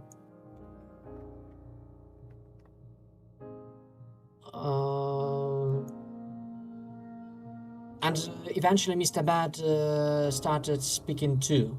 So I do, well, depending on the settings, I think he can speak. I think all of them can speak. Probably that was a stylistic choice to... Yeah, to make him stand out. Yeah. No, it's not just him. It's everyone in the hotel, including the guests and the employees. They all speak. They all make animal noises. And the information we get from the written lines. Right. No, I'm saying it helps Owl stand out in that game, was what I meant. Okay. But we do know later that they can. We know that they can speak with just pop-ups, but you're right. They're making animal noises and a dialogue box is happening, so they're kind of doing both. The more we see Mr. Crow, the less he uses scores, and the more he uses Bob's voiceovers. Yeah. Yeah, but even as far as Hotel, we've seen... It's a good call-out that them making animal noises doesn't inherently mean they can't speak, because, like, Boar, for example, if you click on him, he makes a boar noise, but he still speaks because he has a speech bubble. So they're just doing both. It's a good point. No, I mean that making animal noises could be just for vibes, because they probably wanted to save on Yeah, voice actors. yeah. Because in we've seen in Roots it started the same for Mr. Crow, but in the secret scene, even as Mr. Crow, he both. No, he died. I think he died. No, wait. I think I'm not sure, but I remember that in the alchemy level he both calls and speaks human. Well, speaks Bob Rafferty basically. Right, yeah. And then in Paradox, the trend continues. He doesn't call anymore, but he continues talking. He talks And during the stars. so he does in Underground Blossom. Actually, in Underground Blossom, we for the first time see him calling. Yeah, we haven't seen him claw in a while, yeah. Yeah, I think we just have to assume they can do both. Okay, so we can go. Do we go straight to the cult, or we speak for a little bit about the family origins? I think the topics are related, basically. Yeah, they're definitely. Yeah, they're. I think we'll talk about the origins and segue into the cult, because the origins is going to be a much shorter conversation because we don't have a lot of information yet. Whereas the cult's a pretty big topic. Yeah. I think we can briefly touch on some thoughts on their origin. And basically it's like, okay, is this a family that just discovered the, the cave and the book and the rituals, and like, have they discovered these secrets, or are they related to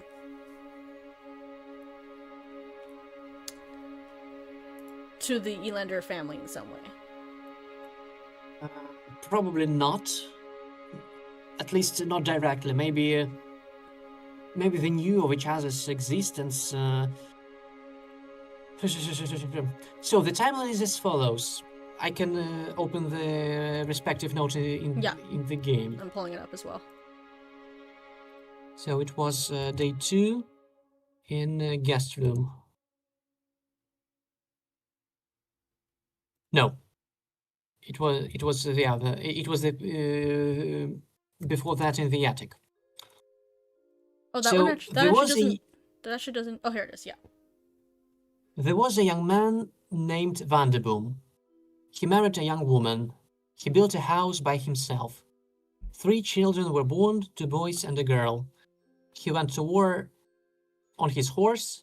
He was shot in the back and died. The mother went up to the mountains. The last thing she saw was a large cube. How does it fit the established timeline? We know the date of birth of Aldous. Yeah. It was 3 years after Paradise concluded. So, do we? Well,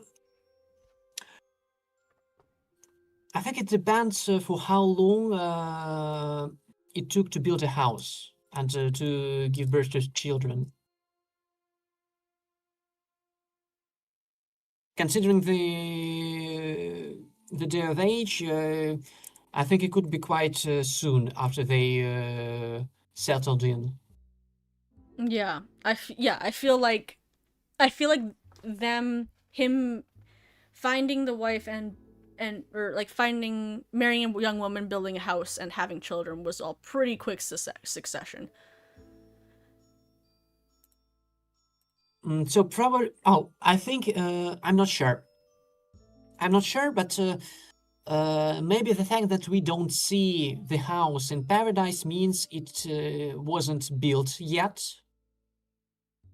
unless it's over the hill, because there are some perspectives in Cirque of the Lake where we don't see the lake itself, we see just the river and the forest. Yeah. Yeah, it's possible it was there. It's possible it was basically right after Paradise. Like, basically immediately after Paradise, this other guy comes. But as we already said, the birth of children should be soon, but maybe that depends on how long it took to build the house. So maybe he could start during Paradise, and maybe it could take him. Let's be generous and give him 3 years. Yeah. Okay. Yeah, basically, like, he's. I guess just. It still just comes down to, is this just some random guy was like, oh, this is a nice lake. I think I'll live here. And then after he died, his wife was going around and was like, whoa, a cube. Like, is there some kind of fate drawn connection? Is there something that ties them in other than just they live there? Like that they moved here?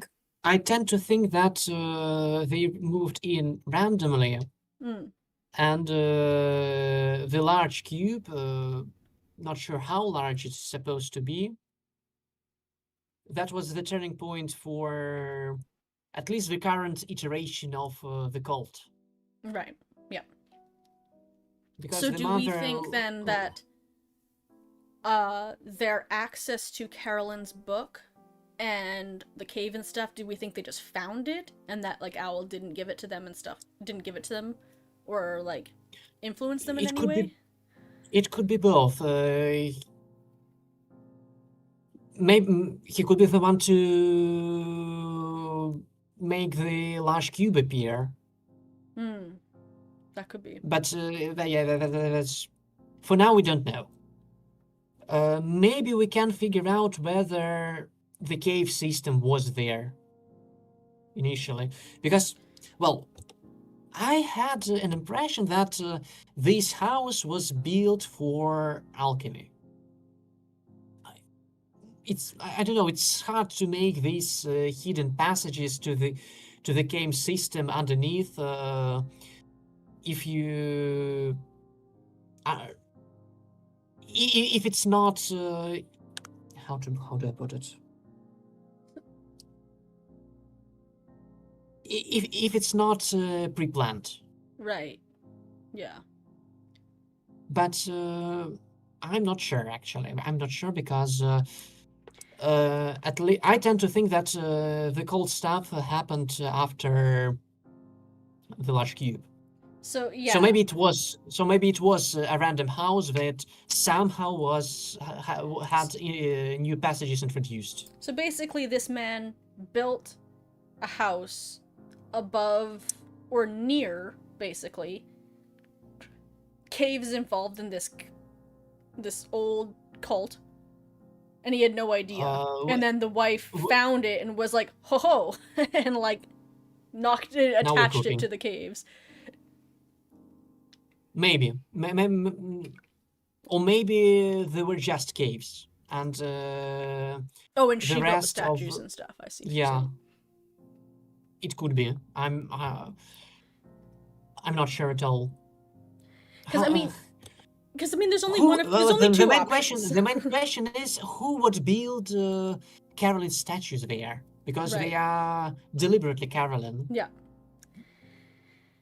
Even if there are multiple ladies of the lake in the past, this one specifically is Carolyn, and somebody met her, somebody recognized her as a power figure.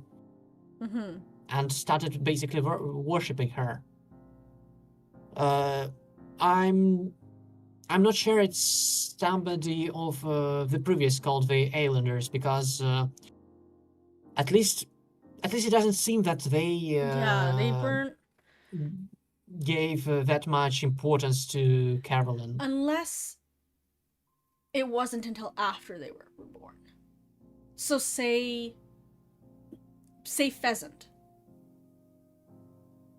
Even then, they don't seem like a cult anymore. They just Well, Pigeon secular. certainly does. Pigeon, no, I get more. Maybe, A mad scientist, but like maybe she's yeah, still yeah, maybe it's seclusive, but a scientist, but still a scientist. yeah, but she's still and who was it? Was it Deer that his letter Yeah, specifically yeah, was yeah. like he's curious about the lake and he's figuring out the lake. He's something about him exploring the lake. Yeah, but they are approaching it not ritualistically but scientifically. Like, here's a cool phenomenon, like memory Mm. cubes you can somehow extract from the brain, and here's a magical lake, and they give out vibes of the White Door. Yeah. They deal with these with these old stuff, but they approach it with science, And not and I was actually rituals going and. I was actually going to say that it makes me think about how Owl is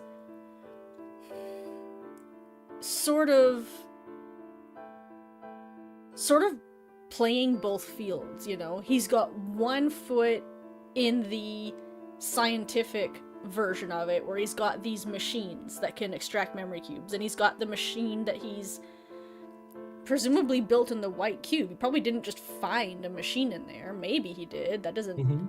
and he's got the machines in White Door. But he's also got all of the cult stuff he's still doing. Or at least was involved in it first. I don't know if he's fully left it behind. He might have. I assume he accept the old ways because they have proved their effectiveness, and he's trying to improve them using science. Right. And he specifically talks about the day of the lake is coming. He's clearly not fully left it behind if he has at all. Cuz he seems to be doing sort of some combination of a scientific and a culturalistic approach to the lake. And on the contrary, and uh, The cube is alien. no, no, no. Okay, okay. So you are reading the chat. I'm not seeing it anymore.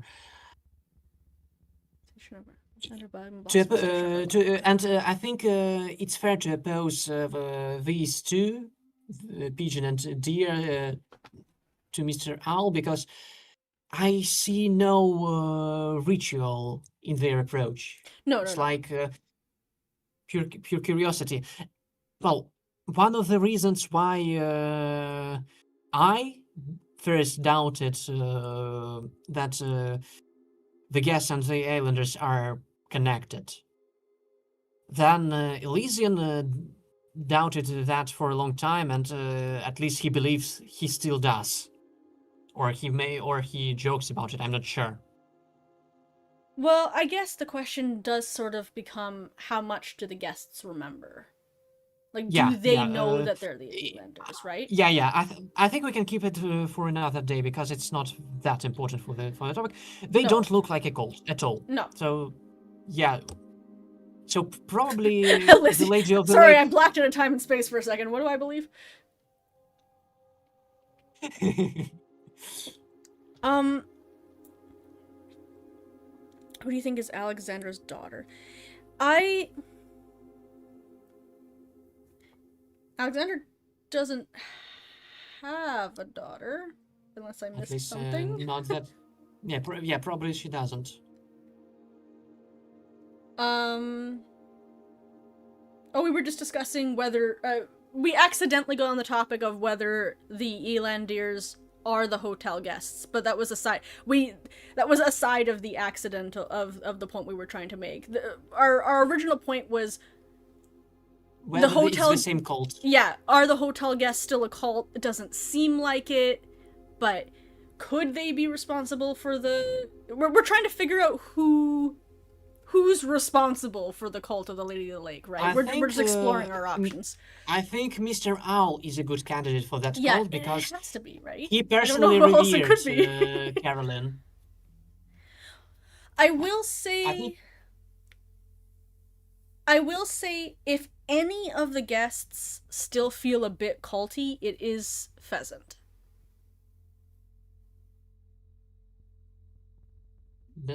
Does it? Like, if I had to pick, I'm not saying I go in there and I'm like, ooh, she's a cult. But there is something, like, because of the way she, like, does the symbolic paintings of the blood and then takes a picture of herself of the different members of the important, like, of Crow, of Owl, of, like, these are important. If she was a member of a lake cult, these would be important members of the lake, right? These are guardians of the lake. They're enlightened people. If you were a cult worshipping the lake, Crow and Owl would be... and her having the, like, blood symbols behind her to represent the scenery and taking pictures as these people. It's not... Like I said, it's not something... It doesn't scream cult to me, but I could be convinced. Like, if we found out later she was in a cult, I wouldn't... Like, it wouldn't be that much of a stretch, I guess. Because she's definitely into the people that are important. I can explain why she could be into these people in an alternative way, but I didn't consider she's been cultish previously, but I think it is a possibility, after all. What I was thinking is that she's simply employed by Mr. Owl and his theater, and basically the play she was playing in was probably written by Mr. or commissioned by Mr. Owl, let's call it that. Yeah. Involving, well, it's called The Members of Lake, I believe. Elysian... And the blood on the backdrops. Yeah, it's... I consider it just a spooky... Yeah, it's just vibes. Yeah. I fully... That is where I currently stand, but I think there is enough there that if they wanted to say she was a cult member later, it wouldn't be a ridiculous stretch. Like, I don't think it's the way she's currently presented, but it's possible. Elysian, so then you think it's just Alexandra making and or commissioning all the statues in the basement and the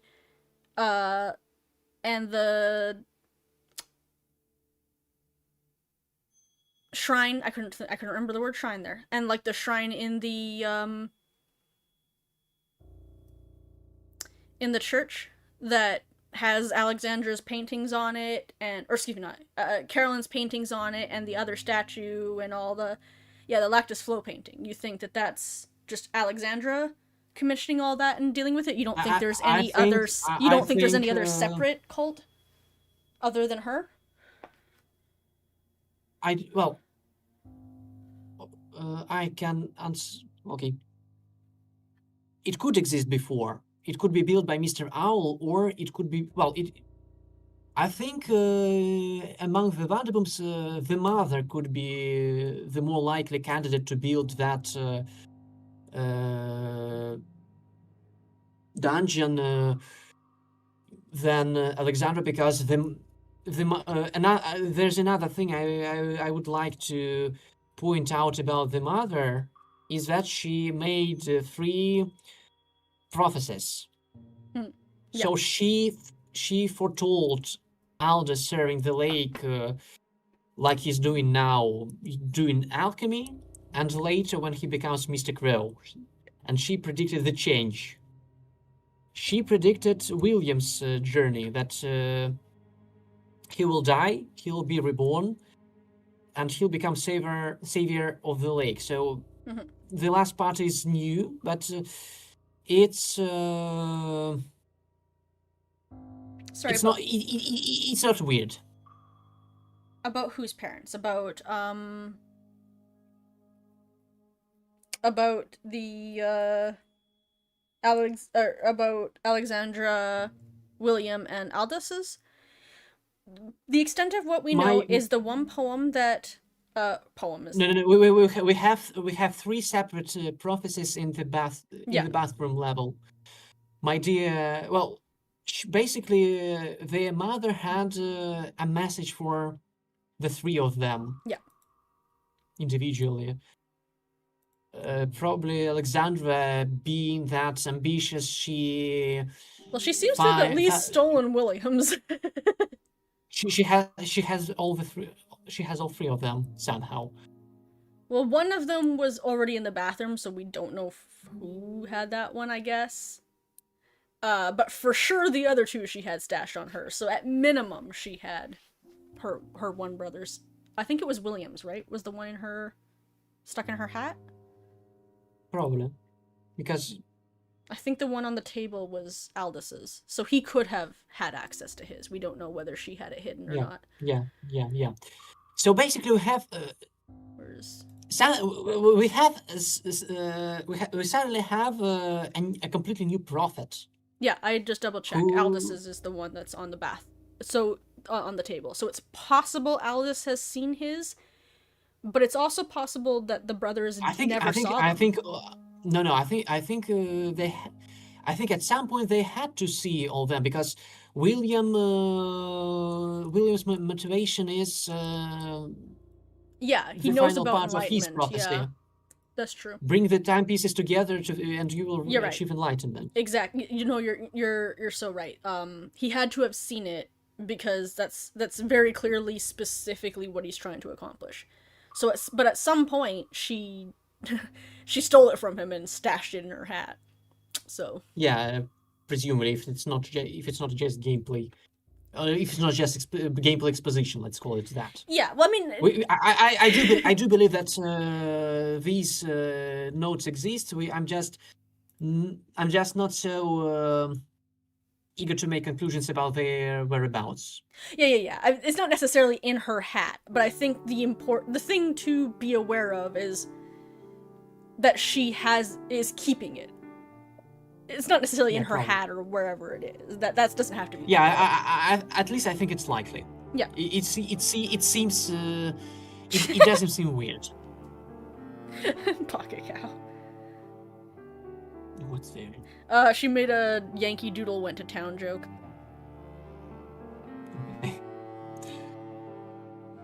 And I need to make another segue. Suddenly, a lot of things make sense about them knowing the future.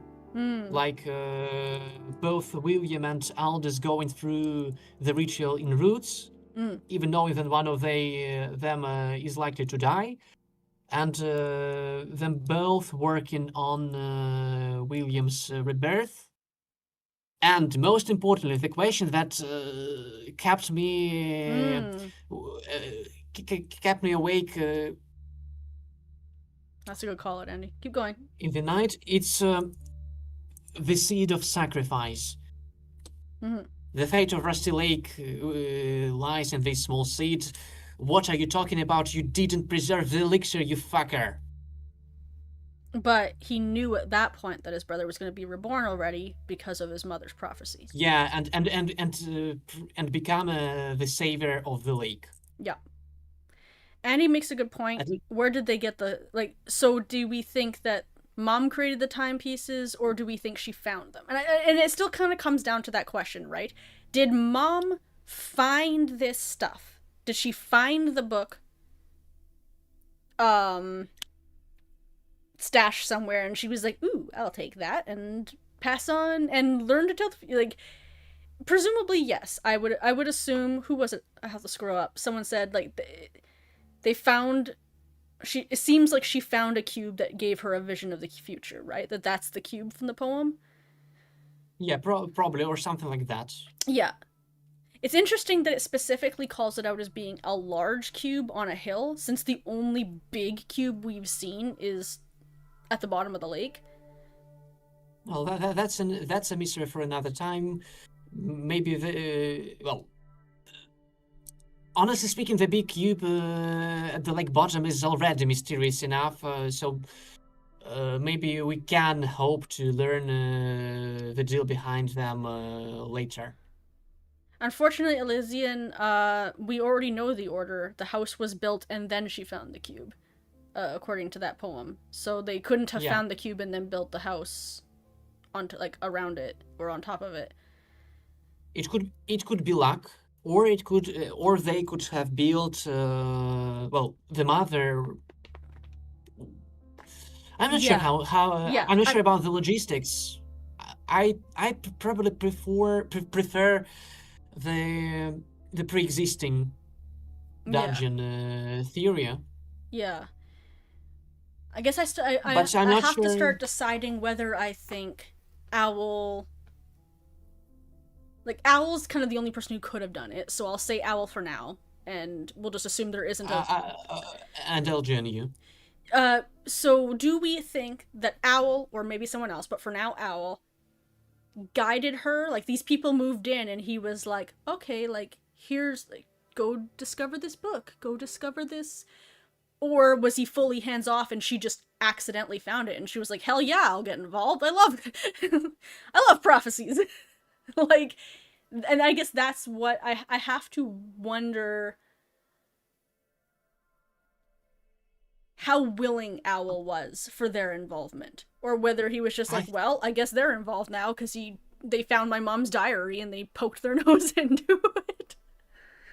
I think it heavily depends on his reasons Mm, to construct this dungeon in the first place. yeah. If there's something other than that,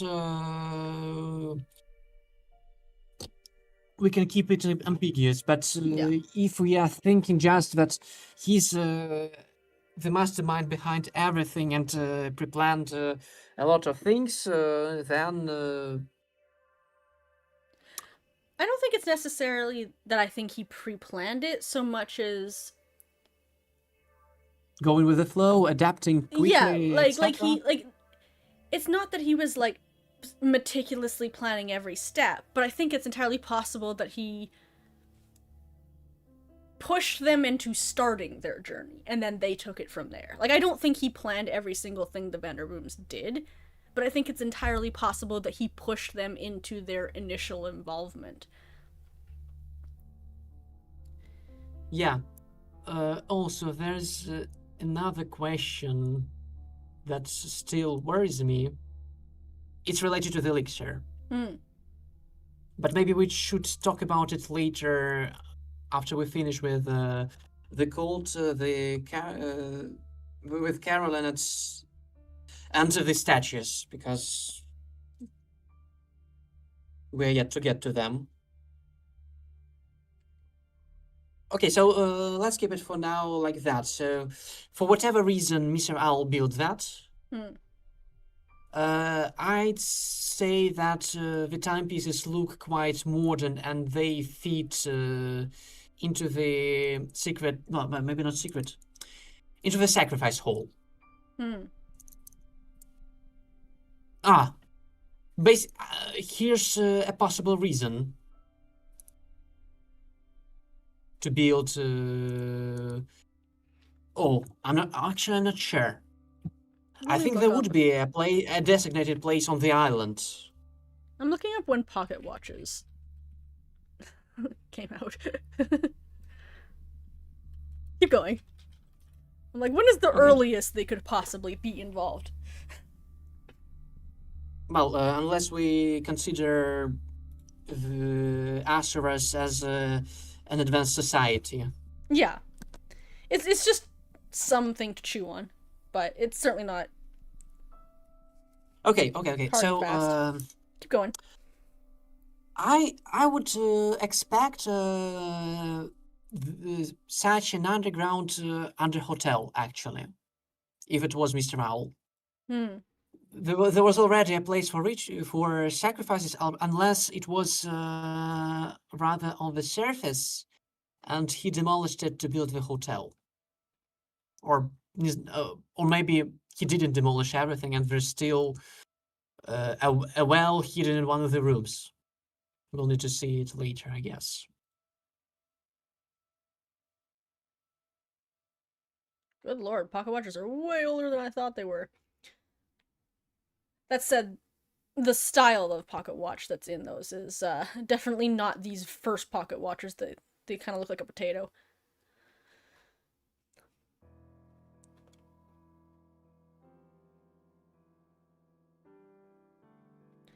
Hmm. So basically, it. I think it had to be built. Well, it likely was built for maybe for research, What was the but date on the chapel again? If we uh, assume that that's a date, a real date, and not just a code. 1380. Well, I do consider it. 1384. 1384. Right. Well, Okay. it was there for long. Yeah. I mean, There, and there of were there were some people living around there. yeah, and of course, he could easily have adapted the chapel. Like, I think it's pretty clear that the shrine in the chapel is newer than the chapel, so I don't think that's And it's in the same style as stuff in the Vanderboom's Underground. yeah, So, exactly. whoever it was the same person. Let me think. Let me think. At this point, we just need to know Hmm. who Lactus Leo is. That's really the the linchpin, isn't it? But now I see an alternative. Maybe the chapel was modified by the mother, Hmm. Could have known the and the rumors. furniture Okay. was introduced by her. You think Mama Vanderboom just found her own cube, and Owl wasn't involved until Well, her? and she could totally find the dungeon and figure out its purpose, and she could just added something into it, make some personal touch, some furniture she liked. She could introduce it both to. Sorry, Lactus Fleo is the brother of Kate Fleo. Well, Decay is at it again. No, that one was Elysian. Elysian. Oh, yeah. Okay. I suppose he was beaten by Decay.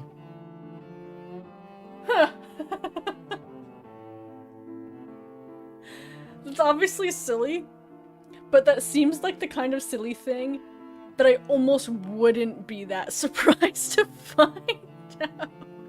Well, let's keep it at headcanon No. territory. No. Yeah, for sure. No. I agree. It's fun. It's fun. I would like that. I'm just not willing. I'm not just willing to attach. No. There's no evidence, but it's cute. I do think it's cute. Yeah. Hotel, Roots, Chapel, yeah, has the same thing as Roots. And Youngbird, he's there, cause Youngbird. Yeah. Well, I think we didn't come to any conclusions, but we have opened new possibilities about the chapel, for example.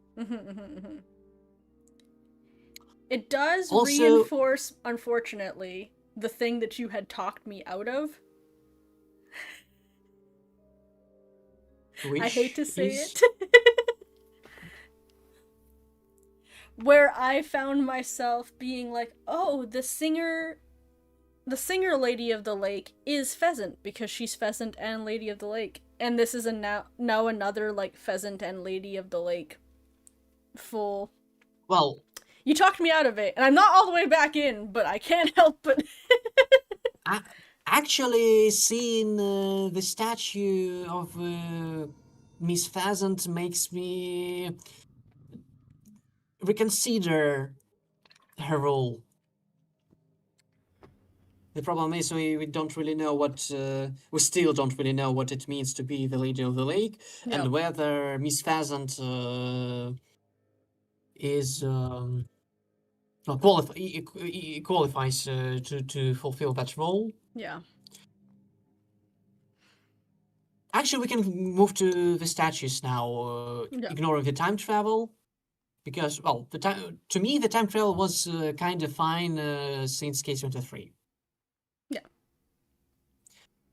This looks more or less like the same thing. Maybe they found a way to exploit that power, or maybe I don't know. Maybe Mr. Owl was sitting there looking through a spyglass over there. Well, damn it, he died again. I need to roll back.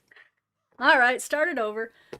I do think it's mostly just gameplay. However, I think it's gameplay with the explicit intention of trying to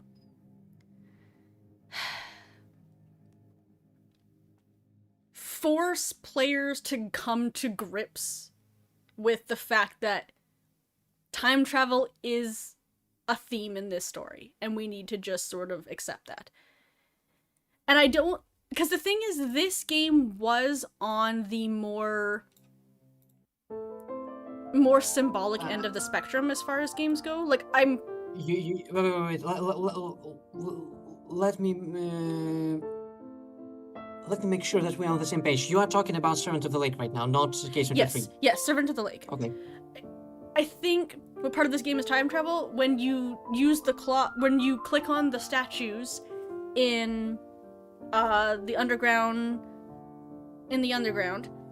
specifically for the purpose of going back and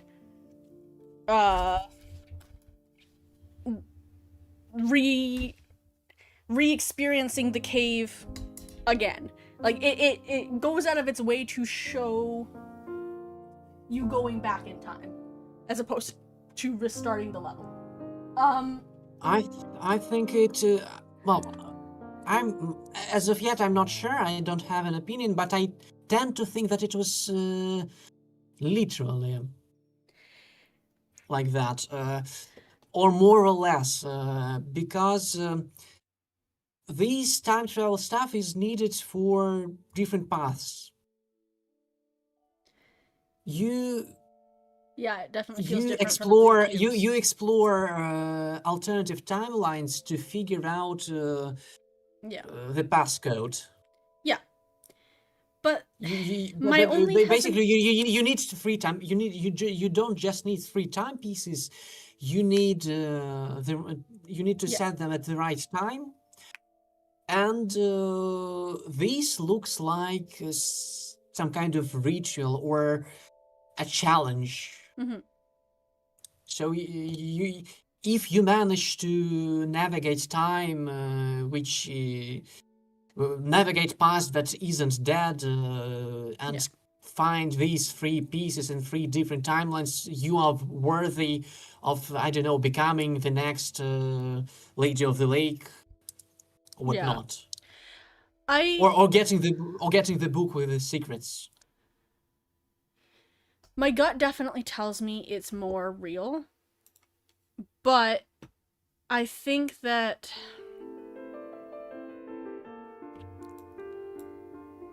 I'm hesitant to call it cut and dry because there were aspects of this game that I felt couldn't be literal. I agree. Specifically, they were.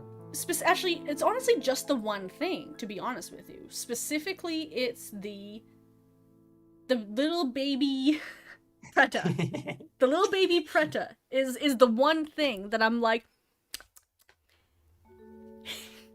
probably isn't literally eating a little baby Preta for breakfast and then I spitting it agree. out and I then agree. spitting it out later and it entering Alexandra. That felt more like there was like the dark, like a darkness is like it felt very like William is being overcome with a darkness and then later no actually it's in Alexandra, right? Yeah. Something more along those lines. It didn't feel literal. I don't remember. Did we discuss it, or it's just the same conclusions we came up with? We haven't discussed the baby Predator yet, no. So great minds think alike then. Yeah. That is my guy. Is I'm like, okay, this is like William is become like getting a darkness overcoming him as he grows to hate his brother, as he's sort of turning against his family, as like he's getting a darkness. But then later it leaves him and goes to Alexandra instead. Alexandra is the one who's actually, yeah, and the hand in the bathtub is that one weirdly felt more literal, even though it made no sense, just because the way she reacted, as opposed to William eating the thing where he didn't act like there was a weird thing happening, Well, right? to be completely fair about this little Preta, during the dinner, William did acknowledge this thing. Take it away, take this thing away from me, or something like that. He said. Did he? I can't remember. That's possible. I've had a Well, very full brain the last couple of days. yeah. Let me I don't blame you. I just found some time to watch someone else's playthrough, and it was a little, it a little bit refreshed my mind. Yeah. So I'm more or less on the fence here. It's probably it's not that literal because it's weird to have little pretas, Yeah. unless I don't know, unless it's not like maybe something. Maybe little animals would turn into little pretas when they die. Yeah. My gut is that it's not real. But I mean, obviously, I try and keep an open mind about things like that, where I'm like, my gut tells me it's not real, but if something later tells me it's real, then fine, I'll change my mind. Right now, Yeah. right now it's not. And the last thought about this Preta, maybe we can figure out something if we cross-reference it with its counterpart in the White Door. There was one That's haunting right. Bob. It was in Bob's Breakfast too. Little baby Preda. Okay, so we can move on, but move on with what? With the statues, yeah, with the statues. Well, the reason why I brought it up was that because of the baby Preta, this game isn't 100% literal or 100% symbolic, right? So while my gut tells me the time travel is real, I could see why people might want to say it's just gameplay. Because this game isn't 100% literal. We have moments like the baby Preda, which is why I brought it up. We have moments like the baby Preda that seem like they're not real. So it's always hard to separate. Yeah. No, you're right. He says, "Get that thing out of my drink." I just double checked it. It's always hard to separate when a game has both. You have to pick and choose, and the fact of the matter is, you might pick wrong. You might find out later you picked wrong. Yeah. Okay. And okay. Well, at least I don't recall many other that obvious symbolisms. I think Servant of the Lake is much more literal than. I think it's more literal than or it's its roots. Yeah. Really, it's even more literal than roots because well, the chess level, the family band level. Well, that's one isn't sure, but isn't certain. But hi, baby. Are you hiding the fan switch? The fertility level. Yeah. Yeah, that one is the one I keep going back and forth on. because I feel like it's probably not real, but this family does so.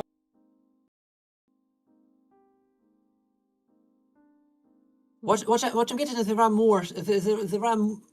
There are several clear symbolisms, and I think a lot of clear gameplay depictions that do, and in totality, it's more than it's considerably more than in Servant of the Lake, and the framing of the story of Servant of the Lake is more well. No, I hear you. It makes I agree. it makes me think. It makes you expect more literal things like paradise. I agree. I think that I'm inclined to feel that Servant of the Lake is more on the literal side than it's not, but it's still always something to keep in mind, I guess. Yeah. My big So purring baby. maybe we can talk about the forms of the statues. I think. Well, I've got this idea personally from DK actually, Okay, lay it on me. and I've got another idea on top of it. I'll go to that in order. Well, the fact that when it's not you who's putting the timepieces on the statues, they seemingly correspond the samsara forms quite well. So we have a human lady of the lake, Carolyn. She's got the bronze timepiece. Yeah.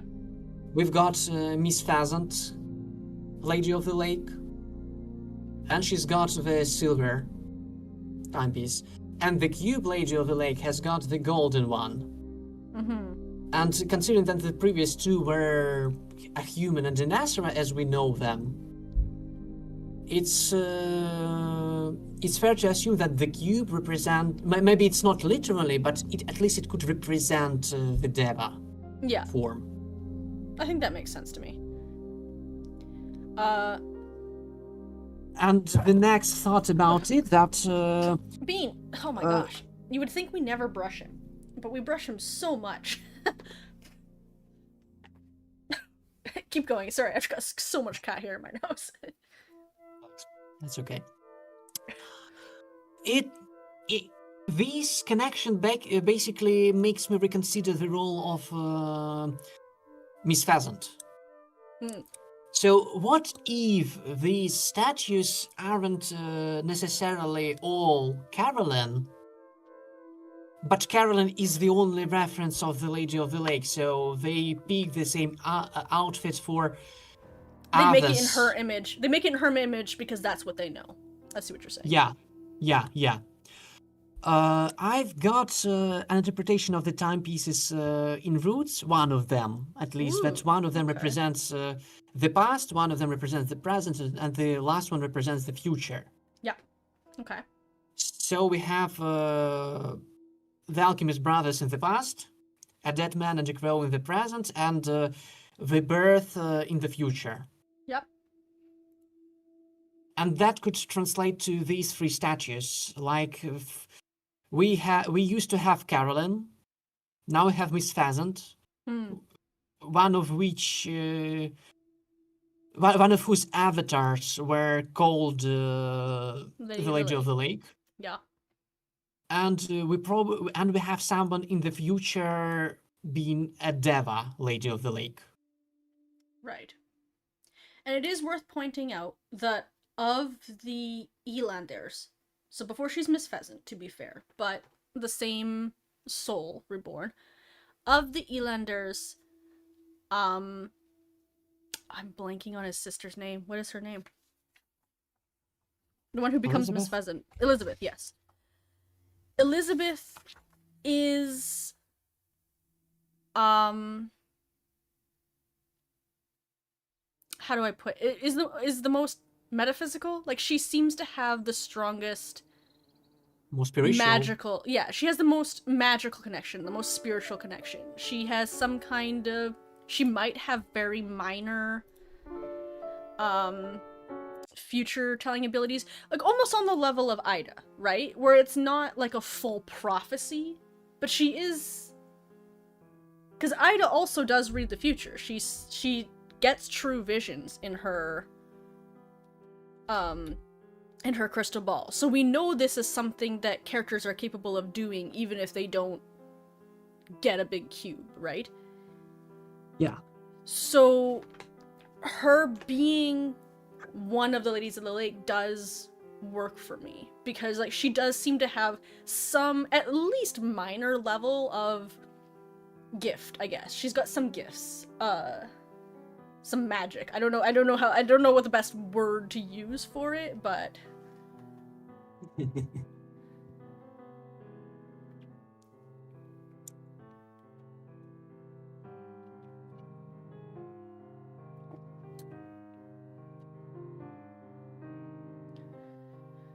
yeah, the three ladies of the lake being Carolyn of Manusa, Miss Pheasant Azura, and Laura Deva.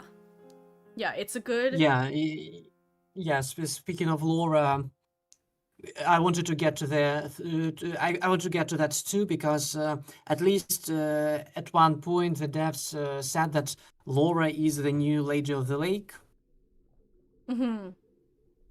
and well, I wouldn't be surprised if she somehow becomes a Deva, but Yeah. we. I'm not sure it's gonna happen in the so-called Blossom timeline. She still looks pretty much human, but maybe I don't know. Maybe the Blossom is Deva or Aha. One of my crazy theories from my yeah. from my I mean, they're more guesses than theories where I'm like, look, there's not a lot of evidence, but here's three Well, bonkers things that the blossoms could be. well, at least they somehow come together. Oh, thank you, Elysian. I'm glad you liked it. It was mostly me just like shooting, like thinking out loud, because none of it's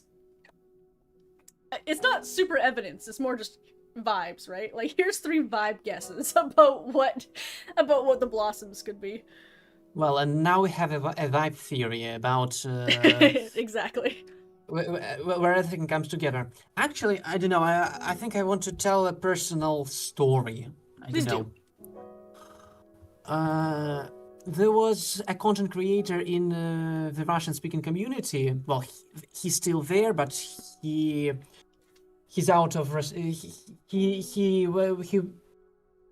he stopped doing Rusty Lake. He was Please keep disillusioned. telling your story, but please keep telling your story. Okay. I'm gonna pop just out of frame because I've got to turn on my fan because I'm fucking dying, but I can't find my fan remote. I think the cat hit it, but I can still hear you. He loves Actually, because of the shape of it. He loves playing with it, so I think he lost it somewhere. But I can still hear you. I've got headphones in. So okay, please keep okay, telling. okay. For me, it was actually the opposite because somehow it became chilly and I closed the door to the balcony. Okay, so the story. There was a content creator called Agrarium. I wouldn't dare to call him a theorist because he's first and foremost content creator. He was inspired by some of my thoughts when he was in the community I'm participating in. And, well, where do you go with that? Well, I would call him a theorist because when I tried to discuss things with him, he said he was too busy with a schedule. He needed to make content, so no time for discussion. Well, what I respect Zefiewings, Flawed Peacock, The Rusty Truth, they all are earnest as content creators, as theorists. I don't get the same vibe from Agrarium, and that's why I feel very conflicted about this theory, because it somehow comes to his flawed, not theories, but tales, let's call them that. So basically, based on the theory of my other friend, I probably, well, yeah, okay. There used to be a big theorist named Red in the community. He left, unfortunately. He was a very smart guy, and he basically came up with a theory about the Islanders and the Vanderbilts being related. By the way, I think Servant of the Lake has totally disproved it. And based on this theory that the Vanderboom siblings are children of Elizabeth, he came up with a theory about the Lady of the Lake. Like there was Carolyn was no, there was the Lady in Blue, like the first Lady of the Lake. Eventually, there was Carolyn. Then it was Elizabeth slash Miss Pheasant. Then it was Emma, then it was Rose, then it was Laura. First, Laura really ended up the new Lady of the Lake. And now it seems that Miss Pheasant is one too, and probably at least between the first two, the title seems to be inherited by blood. That assumption I wasn't very happy about, but back with that video, there's a ton of many other different assumptions, and that get reduced basically. I guess. But now it's possible, but again, it seems Vanderbooms aren't related to the Islanders at all. So maybe it's not about the family, but availability. So here's the best spiritual woman in the vicinity. So, well, considering it's the lake that elects them, let's take her as the Lady of the Lake. I would say I would give some pushback on saying that it's fully confirmed that the Vanderbooms and the Elanders aren't related. I would say it's like mostly. I would say it's very, very unlikely at this point. Not through Elizabeth, at least. Yeah, no, but we don't know. We still don't know who their mother is. But we've seen her portrait in William's no, yeah. I agree that it's not. That it's not not Elizabeth, but I just want to. I try and get out of the. I try and personally stay out of the habit of. Like, unless there is a line that specifically says there is no relation to them. Like, if Owl says something like. If Owl ever said something like, I'm surprised a family not of my blood got to be so involved. Like, if he said something that outright said it, I would agree that, like, it is, like, 80 to 90% that they're not related. But, I mean, technically, we don't know who the mother is. We only know that that the dad is Vanderboom. So, but we also know that she's not Elizabeth because we do know it's not Elizabeth for sure, and she's definitely not blind. Maybe she is somehow related to the like she could be like a cousin or something. Like, we don't know how big the family is. I definitely agree it's not very likely. Also, I've just noticed one thing. You can zoom out from an object using the mouse wheel.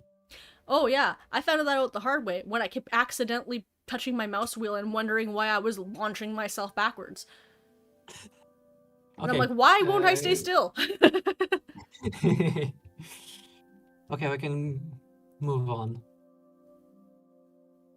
So, I don't know by which standard Laura is the Lady of the Lake. Maybe she became eligible, maybe not outright became one, but eligible for the position when she revisited the lake, or I don't know, maybe even in her infancy.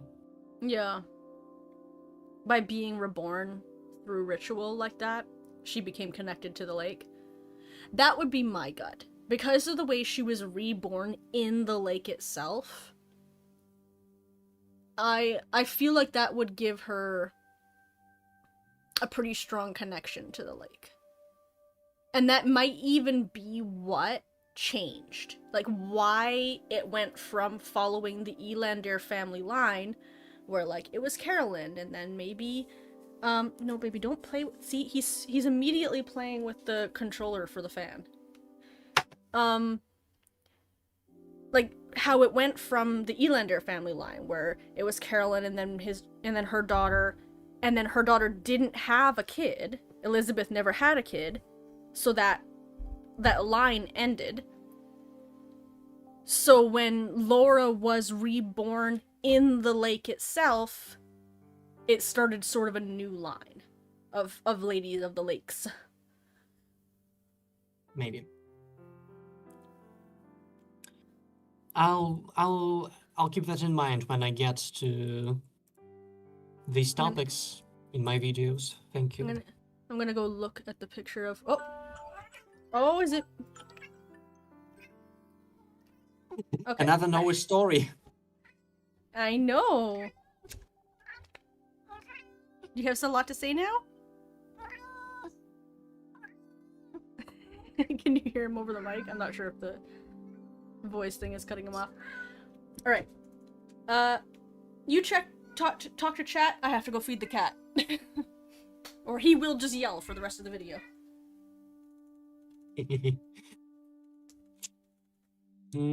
So we've talked about the origin, about the cult, about the prophecies, most about Harvey, about the elixir. Well, I think we are almost through all the topics. Unless we go on another tangent that leads us somewhere crazy.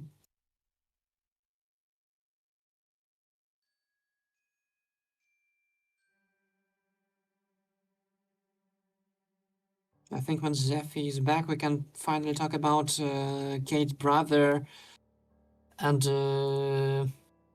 say goodbye to those who don't want to be spoiled.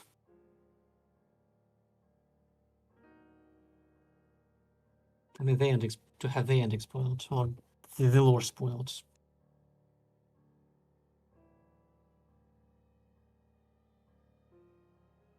Or do you... I think we already did spoil that.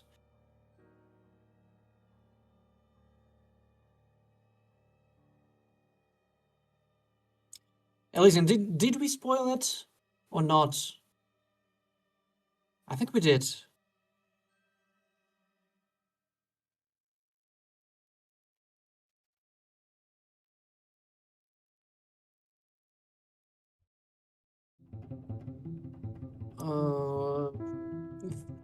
The deal behind Kate's brother.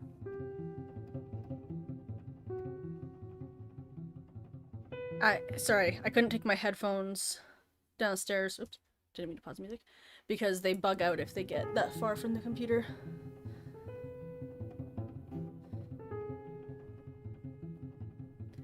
How are you doing for time? I think I can go for another hour if needed. Okay. I just know it's way later for you than it is for me, so well, we gotta keep respectful of your... Servant of the Lake have already fucked my sleeping schedule. And this Let's Play wasn't going well either. Notably the render. Damn it, it took so many tries. I barely managed to post it in time. I had like an hour to finish things. Yeah, I hear that. As you know, the chat doesn't know, but as you know, I had that audio problem. I ended up re-recording. I ended up getting everything uploaded and scheduled to post at 8 a.m. my time, which was when the embargo lifted. I finally updated them. They were fully uploaded at like 4:30 in the morning. I finally got everything ready and fixed. I'm like, oh no! Ooh, it's Albert's dance muse.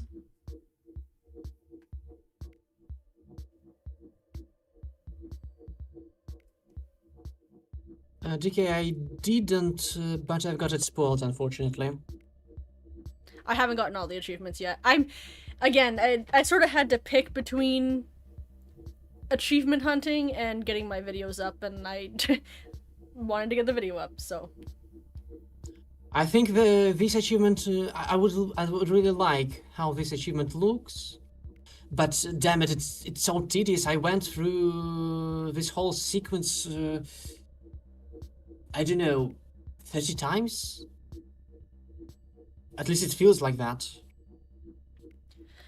I guess my only question is whether I end up. I'll probably stream myself achievement hunting. I might as well. I'll give it a little bit of time. I think you'll need at least. I think you need a guy to at least have an option to fall back. Yeah. Well, I'm gonna try and do as much as I can by myself. But yeah, I can. I'll stream myself achievement hunting. I don't know when I'll do it. I don't know if I'll do it before next week or that's later me's problem. It leaves us the last question about Kate's brother and Alexandra, but I think we've already spoken a lot about it. We spoke very briefly about it, yeah. And we spoke of and the rest we spoke off screen, I think. Yes, you and I spoke off stream about it mostly.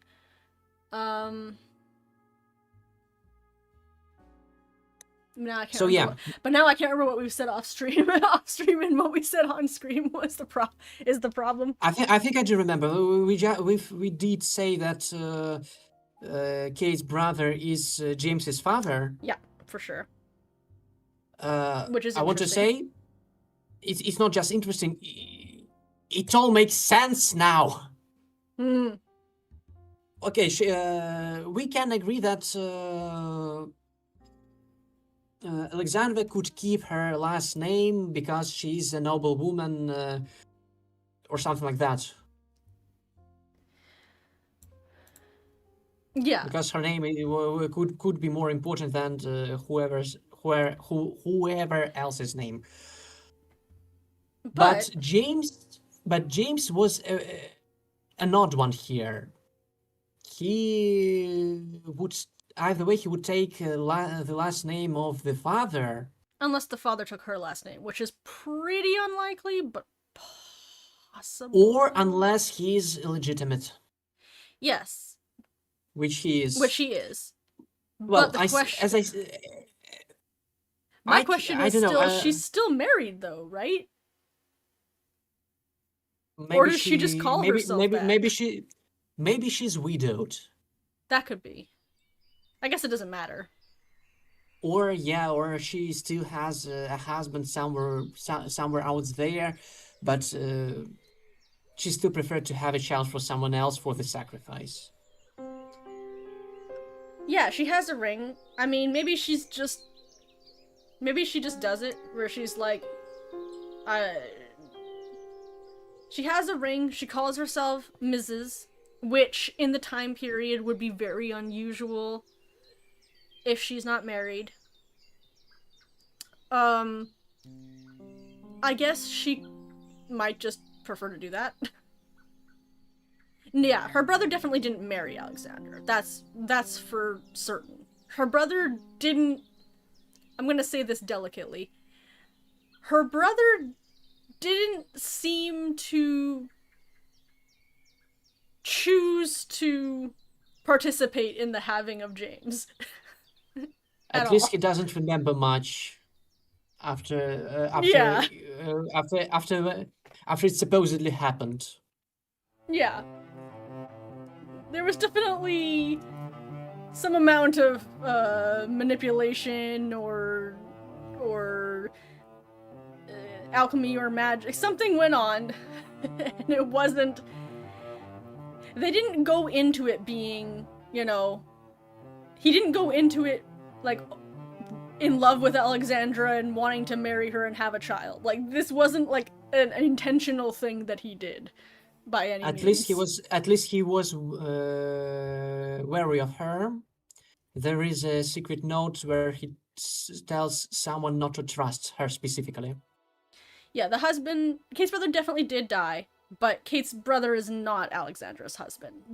It's almost, it would be I'm not sure. improbable. Actually, I'm not sure about whether he's alive or not. Well, Whether he's dead or not. he died or something happened to him. Either way, Something happened for sure. Whether it's death, I'm not sure. He could be alive. He could be enlightened somehow. He could be corrupted. We Yeah. know that at least we know that he's around secretly, and we know where he is exactly. I think that I'm inclined to think he's either dead, maybe a corrupted soul, or I actually don't hate the theory that he's Mr. Bad as much as like it was a joke at first, but I actually don't hate it. I don't think like it's definitely more. It's just a headcanon. It's not like a. It wasn't a joke. It was let's say a wild guess. Yeah, it's kind of tongue in cheek, but the more I think about it, the more I actually do like it. Okay, so I need to tell one more thing about James. Sure. When Sorry. I was thinking about Servant of the Lake and James's lineage and his possibly ties to Alexandra before they were confirmed to be a mother and a son,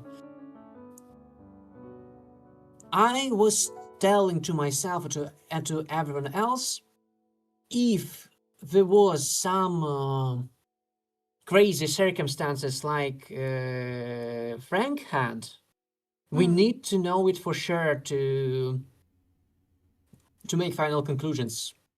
And I wouldn't expect it being that crazy.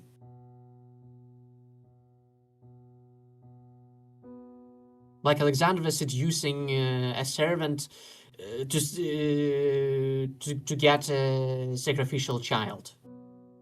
Yeah, I mean it's very drama, almost soap opera, right? Yeah. And I kind of love it. I love how dramatic this story is.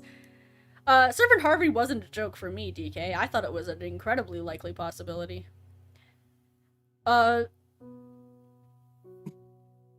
think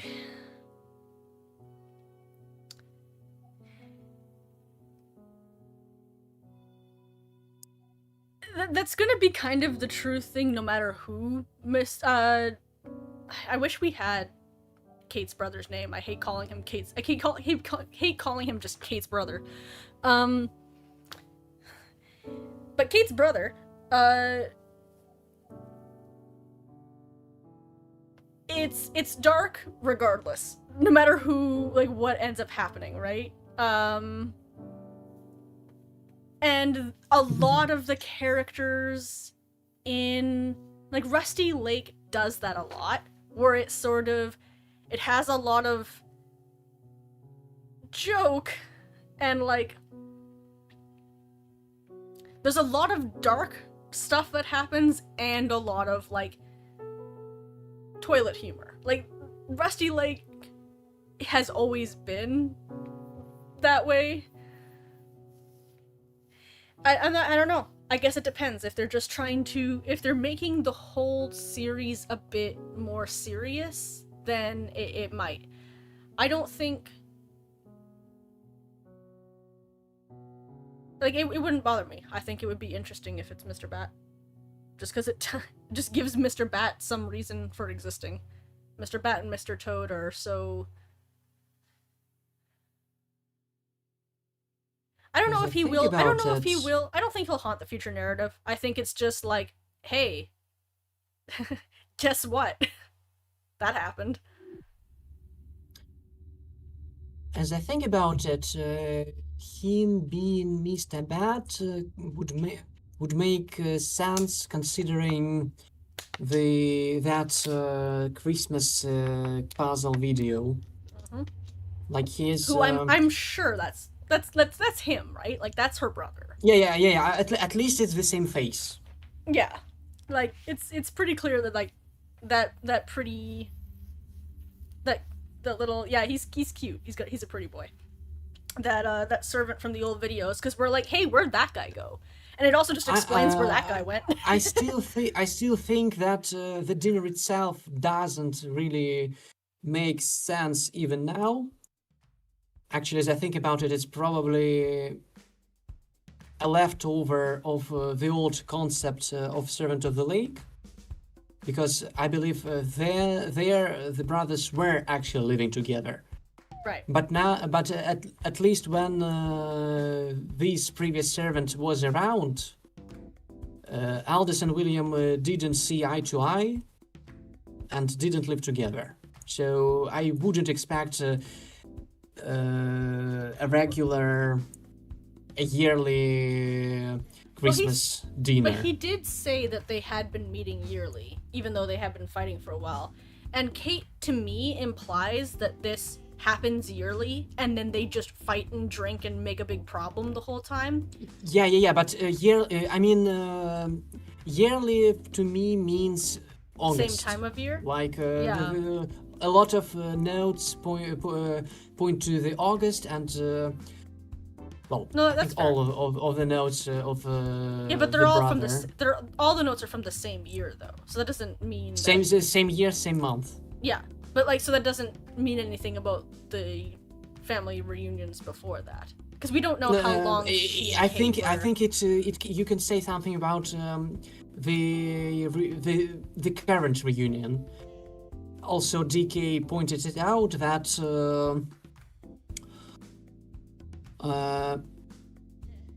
James is 3 months old during Servant of the Lake, and given another nine months since conception, it would make exactly 1 year, 12 months. Mm-hmm. So this reunion is in August too. Yeah. And probably, I think we can project it into the past. Yeah, we can extrapolate from there that the reunions probably happen in August. But I think it might be one step too much projection to say that that means they never saw each other elsewise. It just means they didn't specifically all get together. Like maybe William came for Christmas but Alexandra didn't. So it's not like a reunion, right? Okay, fine. You have convinced me that it is possible. Like they probably didn't I'm still on the fence about it, but the more important thing I wanted to talk about. Yeah, I don't think it matters. The servant's really. abilities.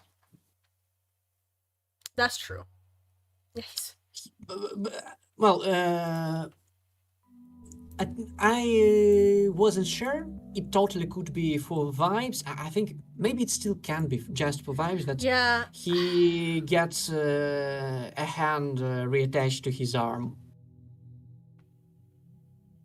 That he has some. He knows, and he learned some magic from his master. Yeah, it's hard to say. I think I'm still inclined to think it's for vibes, but but even if it is for vibes, that doesn't mean that it's not an intentional parallel, right? Like if it's his hand in the bathtub, if it's his hand in the box, although I'm inclined to think it's more Alexandra's.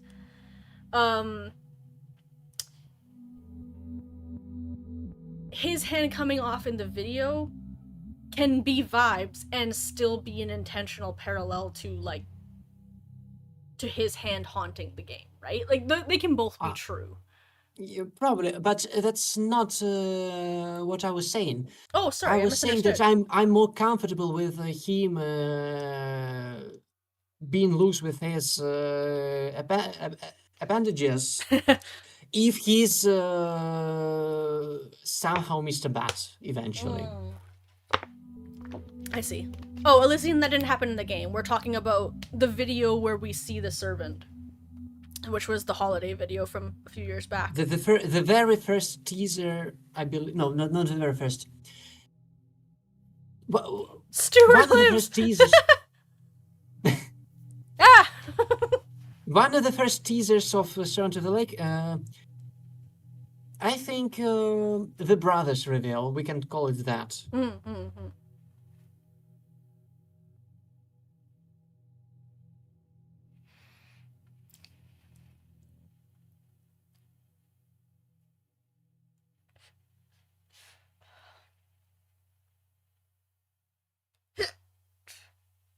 The second teaser was the Bless brother. you. The third teaser was the servant. Okay.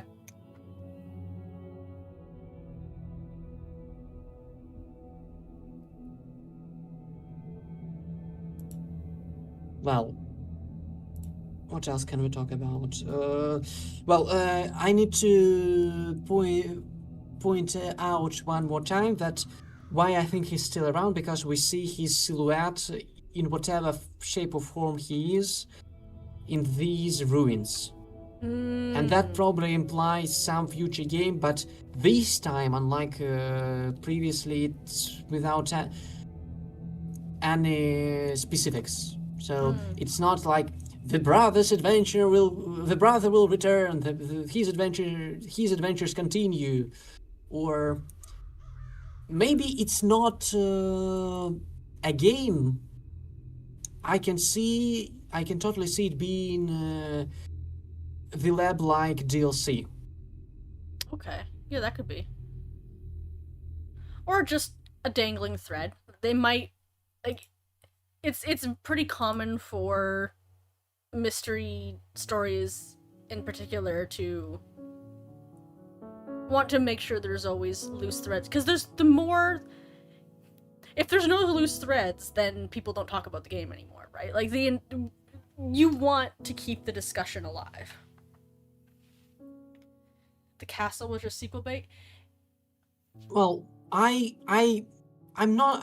I agree that it was, but I kind of expected it already, because the game was set in a certain place, at a certain place at a certain time, just 3 days, not much time to explore the sites around. It was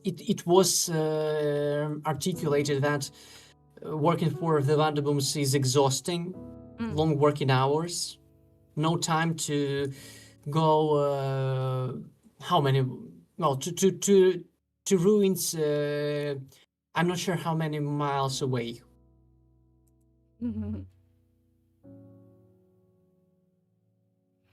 Yeah. They could. And plus, like, now that they've built the castle, right? Like, now that it's in the setting, they have the tools to use it, right? To use it more.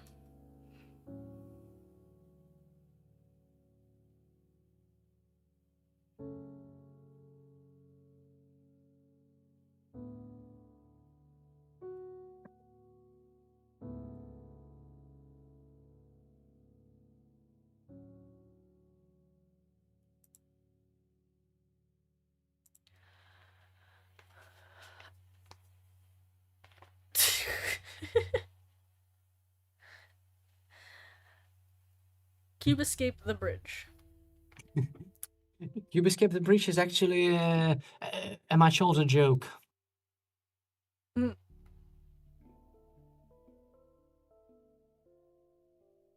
A second bridge. Yeah, I guess. I think we are out of topics, at least from my list. Yeah, at least for like a first pass.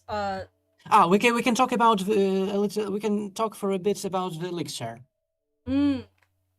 So the elixir they have made was deliberately called the base version. Yes, yeah.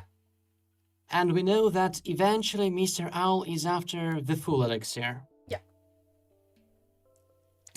Which is what the brothers managed to complete later.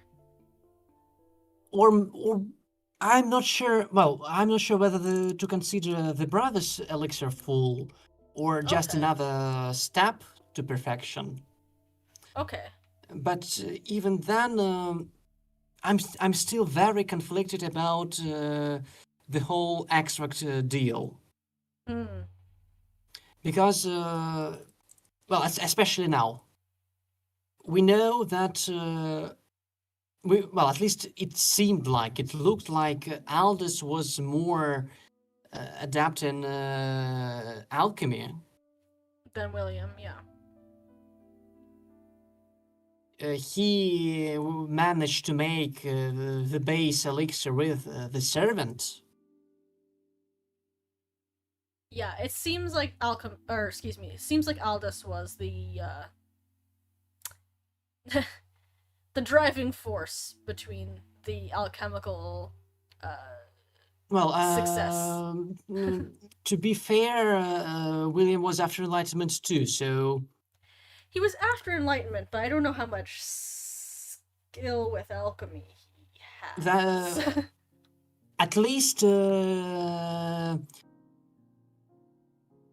at least in roots, he he was making the elixir in the secret level. Aldous was asking him to do that, and the cave dubs him as the last creature of the elixir of life and death. Hmm. Okay. So William, they must both be trained in alchemy then. But, well, that's not really the point. The point is that Aldous was very capable of as an alchemist, Yeah. even though So he why didn't is make the final. Maybe he didn't participate in the creation of the final thing. well he must have participated. Like Well, gameplay wise, he pro- obviously just stood there. But I think he like in the well, actual I situation. can see him doing another research. For example, the tree rebirth ritual. Hmm. But that's just speculation. What I'm getting at, he's totally capable. Yeah. Maybe at moments even more capable than William. Yeah. He has produced some results, and yet he another thing. They knew some to some extent the future, and yet they Mr. Owl still doesn't have any form of elixir except for James's extract. I think I would take any form of elixir over literal dog shit. Okay. So yeah, like why did Especially if we know the future, if we can prepare in advance. so We know that here's we probably know that William would die in that ritual. here's something to want to consider then. What if there's something in the magic that like something like almost like how like fey or genie magic works, right? What if there's something about the power of the ritual or the elixir, something about it that means you can only create it once? Like once you've made it, you can never make it again. It will never work for you again. Which is why Owl, despite having his mom's memories and power, never makes it again for himself. Which is why once Aldous makes an elixir, it's only a base elixir, but it works, so he still can't ever make it again and has to guide William to make the next step. But he himself can't make the next step because he's already done it. It seems like once you've made the elixir once, it will never work for you. Like you can never get it to work again. You can never make it yourself again. Yeah. I well, long ago I did came up with a similar solution to this dilemma, Mm. but objectively I cannot go with it at least yet because it's unprecedented for now. It's a speculation. That would make sense, but making sense isn't good evidence, unfortunately, rationally speaking. I think the very fact that Aldous is incapable of making the elixir again is not nothing. I think he could be incapable of making the right elixir, so he could have stuck on the basic concoction, and that's not good enough for some reason, or I don't know.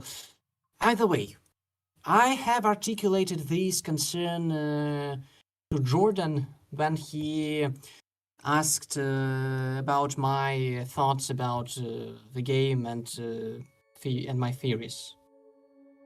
So I think it wasn't just his personal curiosity, but he could pass it down to the guys behind the game. Yeah. So at least they know where to look at next time. DK, that's almost. I see what you're saying, and Elysian as well. Rather, everybody but me, apparently. For me, it's. I don't think there's. It's necessarily. It's definitely speculation. It's not theory. It's speculation at this point. But the precedent is more that is a common aspect of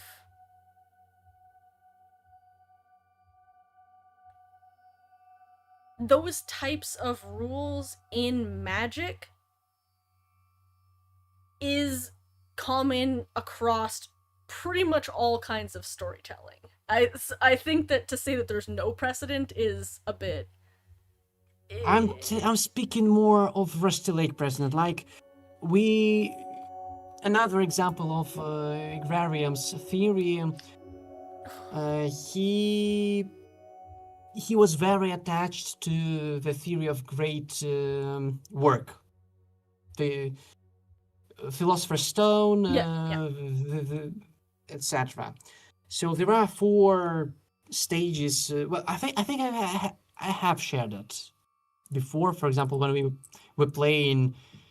Well, basically this idea was used in the Chinese. I remember. Rusty Lake Untold. I remember that. Yeah. So basically, different stages of the elixir. Now apparently it's canon, but still, there are different stages of the elixir, and they are basically represented by the 4 cubes, like black Negredo, white Albedo, golden Citrinitas, and red Rubedo. Yeah, the only thing is that we don't have. He shoehorned the 4 existing cubes into that. But we don't based have on cubes, very surface level analysis of how the golden cube was created in the cave. We don't have red cubes in the series, unless I'm totally blanking. The communist cubes. Yeah, and that's drawing on folklore of like that's drawing on existing folklore. It's not. Yeah. So what I'm getting at that if we need to, even if Rusty Lake is inspired by something, some specific parts of that need to be proven. Another good example is Samsara, because we're yet to see karma, we are yet to see the Nirvana enlightenment, because all we see is transformation. Yep. No, we would definitely. I'm by no means saying that if my thought process is on the right track, I am by no means saying that we can get away with them never bringing it up. It's gonna have to come up at some point. It's more of a I wonder for the future. It's obviously not like. I'm just speaking about yet. Definition of. I'm just arguing about definition of precedent. It wasn't in Rusty Lake. That's what I'm getting at. It's or something similar. So I'm very uncomfortable with this speculation, at least for now. No matter how I'm not judging it right now. Maybe it may be it seems messy, but when it's canon, maybe I can give it a blind eye. No, there's a pretty Like, big difference between like a theory and a guess. This isn't a theory. There's yeah. no evidence. But I mean, it's just a well, guess. I'm right now. I'm getting more to my sentiment about the current state of the series and the lore. So I'm still worried about Harvey in Underground Blossom, and I'm disturbed. I feel anxious about the Golden Cube in the past within, because it's a very different Golden Cube than in the cave. Right. And I don't seem to have reasons to make them the same, on the speculations. I guess. And that makes me worried about the whole lore, because are there rules at all? There. Maybe I can cope with that, even if they aren't. I have invested too much of my soul into this series, let's call it that. There.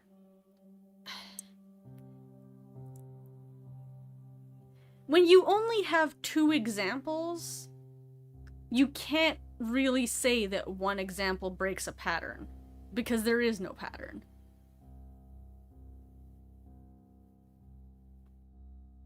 One example can't make a pattern by itself. So the other example can't break the pattern. Yeah, that's true. It's how I feel about it. It feels weird. First we get what I called the Elixir Golden Cube. Now we have just a memory Golden Cube that with some unclear extra capabilities, features. There are similarities to their creation. And I think that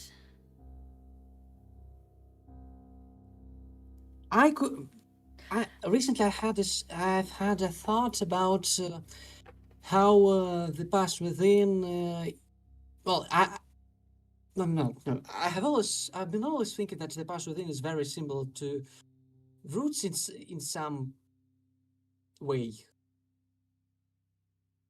Now I found another detail that both rely on the energy of the future, seemingly. Or something that looks like the energy of the future. And my mind is getting slower. Yeah, getting late for you. If anything, though, I would almost say the cube in this is entirely off the topic of Servant of the Lake at this point, but I have to say it while my brain is thinking it, so I can write it down to think about later.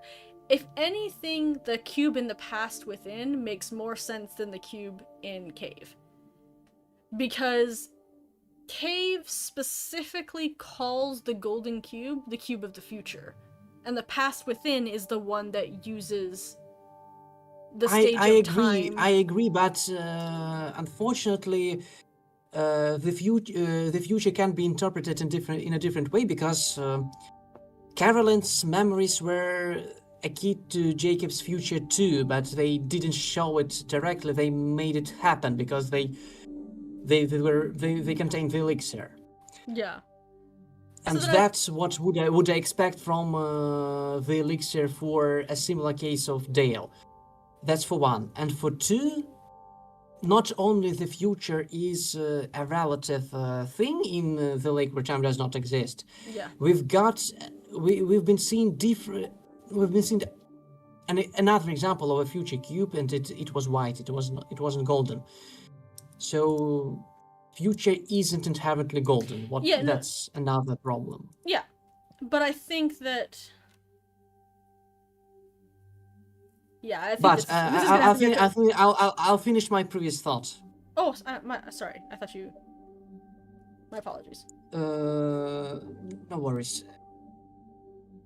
So basically, both games used the energy from the future, and the devs said that in some shape or form, we are not sure in which, though, there was elixir in seasons.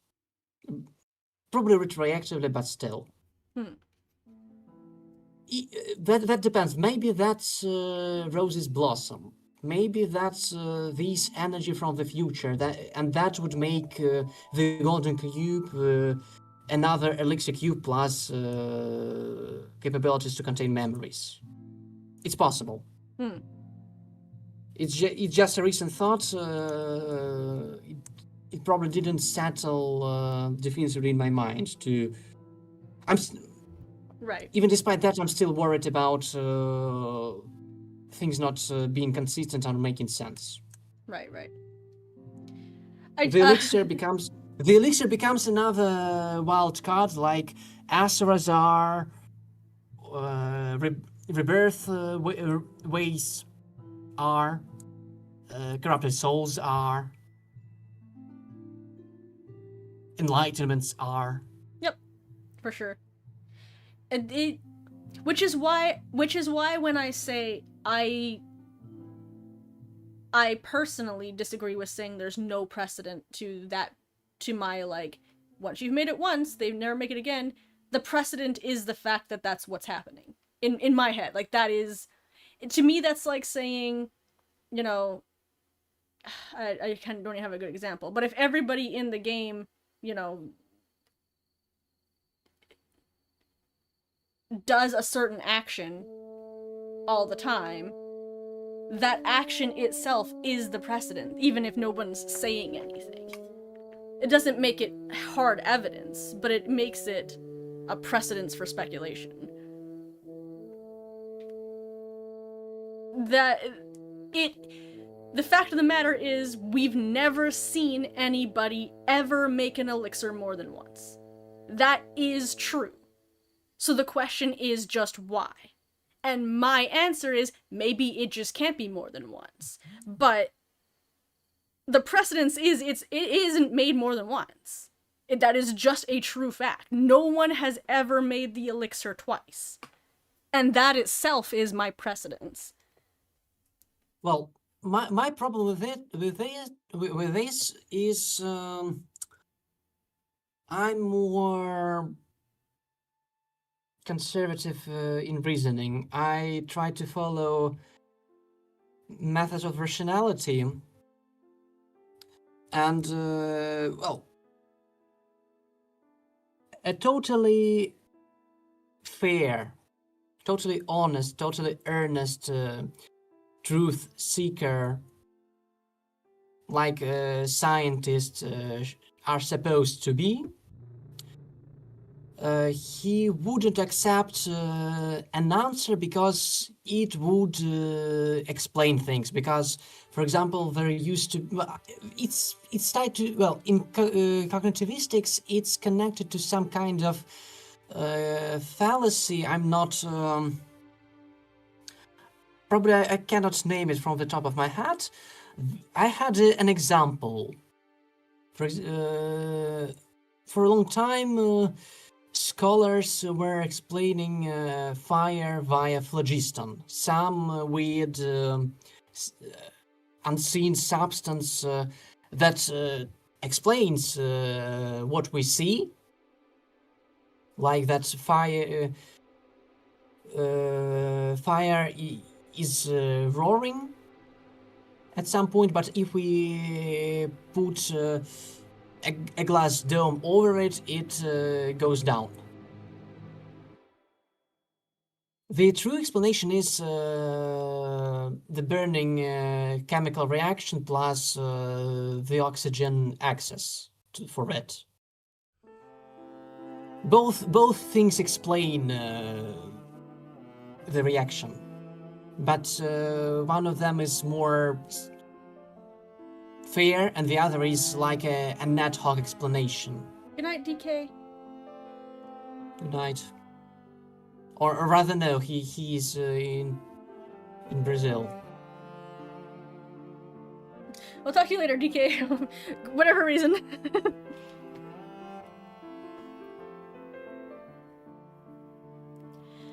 Okay, I think I have two topics but I'm not sure if we can manage to squeeze them in. Can I make a small counter argument? Yeah, sure. Sorry. This isn't science. This is a story, and there's a very, very big difference between analyzing narrative and analyzing science. True. My reasoning is rather. Someone has to write the story. So I agree. You're predicting a human's frame of mind. You're not predicting a behavior of chemical. Yeah. Sure, but I think it applies here too. To some degree. Sure, it's not perfect at all. It has limitations, but I think it's still one of the better ways to approach it. You just need to take as evidence what, we are trying to figure out their mindset, their experience, their tastes, their biases, let's call them that. I think that you can still somehow derive them from the evidence we have. It's just when we go with specific tropes, it's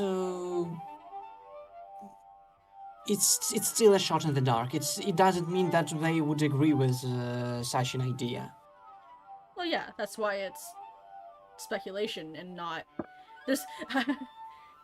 and that's the reason why I'm not comfortable that it's since it has no clear precedence in the game, which is basically the medium to read the developers' minds, even unreliably. But it is the actions of the game. Is that in itself not precedence? No, it's. I mean, there could be a ton of different explanations. Why do we? Maybe the ones we personally cannot come up with. Why do we stick to this one specifically? That's the logic. I think that's assuming that somebody coming up with speculation sticks to that. I think if you're speculating but your ideas remain flexible and nebulous, it doesn't matter. Okay, fair. For now, I probably just prefer hoarding speculations rather than sharing them.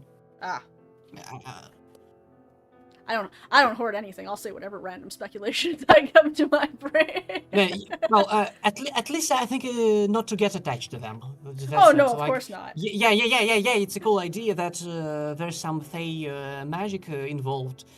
Just. No, there's no fey. I just. I understand. I'm just simplifying it to. Yeah. I think that there are always rules with magic, and the question is, what are the rules? Is this one of them? Maybe, maybe not. There are already rules to their magic in-game that we do know. This isn't one of them that we know. This is a speculation of some kind. Yeah, I think I need to change my approach to speculation because I've been getting into conflicts because of them, because of my attitude. That could be totally avoided. I mean, I don't think it really matters. I think if everybody who was making theories approached it in the same way, we would only have one set of theories.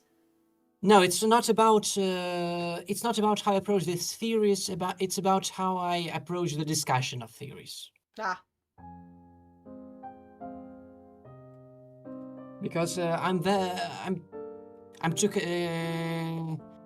categorical. I'm probably too strict. I have my liberties. Like when in deep dives, I explained a set of different theories slash speculations that explain the same thing. But still, I'd prefer them to be based on the same evidence, even though the evidence can be interpreted in multiple ways. Yeah. To me, it's more like my video, like the one I just did about the trees, where I think there's value in extrapolating beyond what the evidence gives strength to, because it's less about whether those theories are right or not, and more because I find that following those trains of thoughts is what lets me come up with run into ideas that do have strong evidence. And that to me, exercising in those speculations, even the ones that don't have a lot of evidence yet, is what almost opens my mind to, like, it's what helps me come up with the theories that do have strong evidence, and I just approach them and I just present them in very different ways. They're in different parts of my brain. I obviously the theories that have strong evidence or that are very foundational, I'm more I use them to apply to more theories, and theories that are just wild speculation, you can't use those, you can't put anything on top of them, right? They have to be tops of their own pyramid. You can't build stuff on top of them. Mm-hmm. But it does help me, I guess, build tools, I guess. Like, keep my brain thinking about different ideas, trying different, like, and sometimes it's what leads to a breakthrough of an entire other thing of, like, oh, wait a minute, there is evidence here for this thing I said, or wait a minute, there's this evidence for a completely different thing I wasn't even talking about, but I found it by exploring this train of thought. Well, my approach, I think maybe your approach is, at least in this aspect, is superior, because I do I do it roughly the same. I do gather everything, at least to some extent. I still remember all these speculations, for example, the from agrarium. I do remember these crackpot theories, let's call them that. And I feel pain when they come true to some extent. But still, they are still there in my brain. In a different compartment. It's just more covered in dust than yours. Yeah. It's covered in dust. I mean, again, it's I clearly approach theories very differently than you, and I think that's almost the point, right? Like, it's much better than us both sitting here coming up with only ever coming up with the same theories. Somehow, I think if I had We to just of have to meet. myself, We just have to meet in the middle. well, I think if I had me from a different timeline or a clone, for example, let's imagine Nowhere and Now here in the same room. Right. Something tells me they wouldn't agree.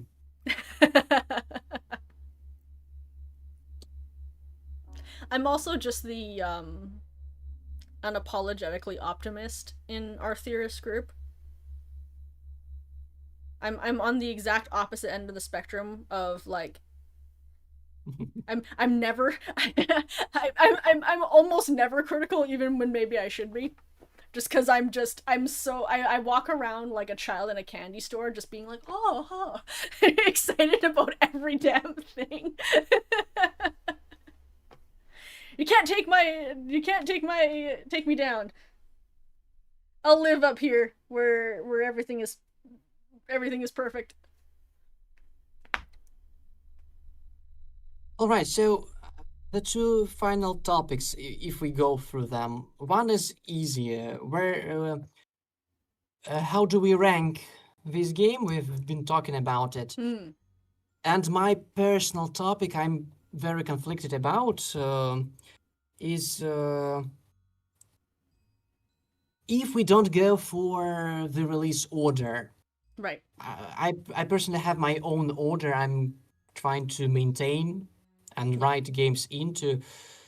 If if we were to make the best experience for the newcomer and to make them better understand things, sometimes Right. these goals align even. Yes. If we had a perfect playing order, uh, even though we know, How? like we've both discussed, even though you can really start almost anywhere, if you had a perfect playing order, where would you put this? Is that what you're? Yeah, yeah. Right now, I want us to focus on the Rusty Lake trilogy because it's easy like that. Okay. I have considered, well, or rather, since Servant of the Lake isn't particularly connected to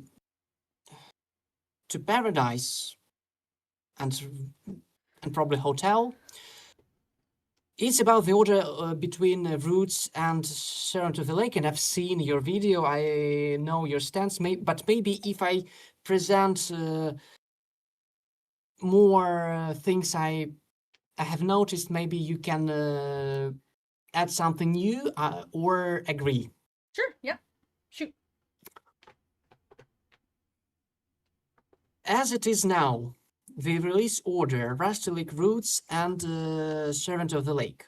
Hmm. I have noticed that Rusty Lake Roots introduces the elixir as something mysterious and we see backfiring before our eyes. Mm-hmm. It introduces the Alchemist Brothers as masterminds and as schemers Mm-hmm. behind the whole game. Yeah. What else?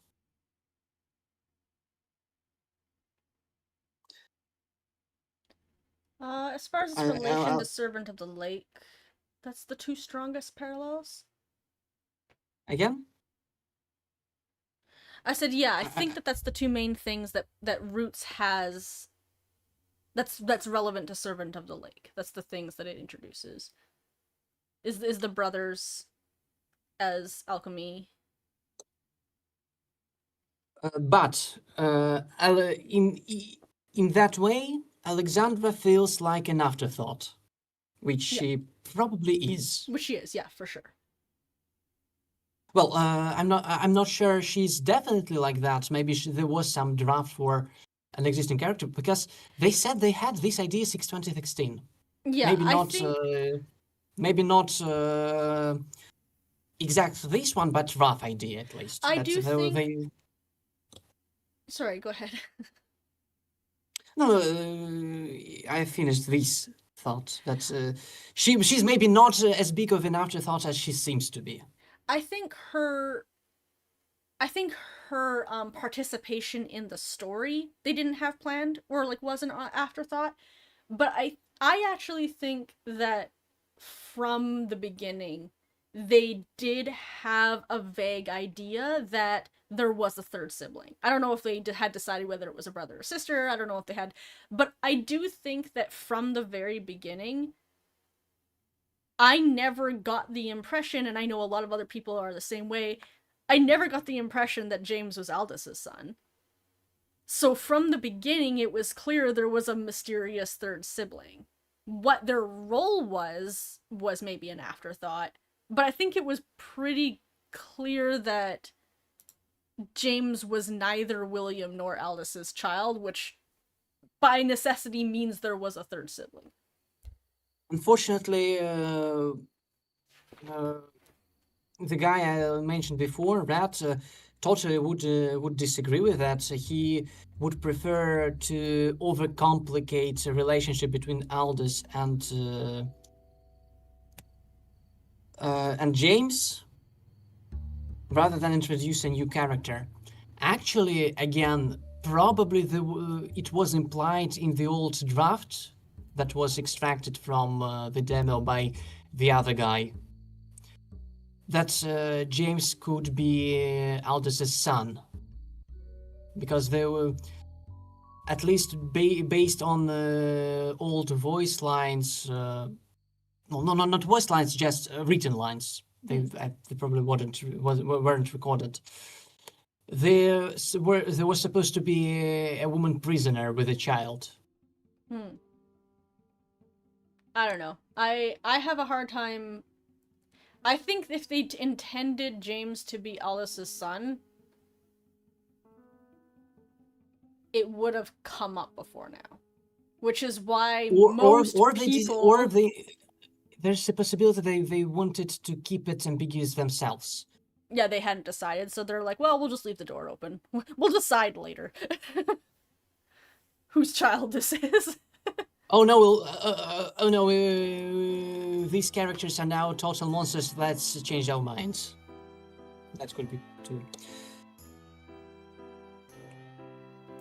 I think we got after the top point of your topic though was whether you should play Roots before or after Servant of the Lake. Is that which? Yeah, that is. One is introduction of the elixir with a twist. Introduction of brothers as the mysterious schemers and later their deconstruction. Alexandra introduced as an afterthought.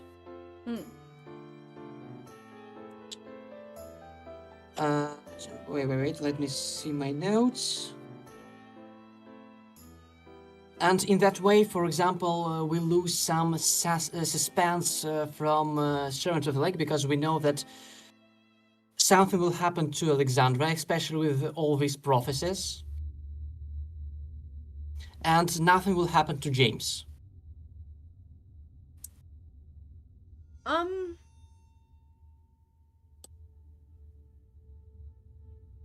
And if we play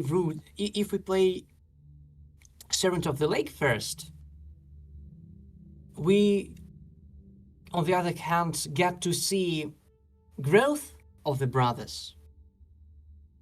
So they used to be these buffoons, as I called them, and now they are geniuses 20 years later.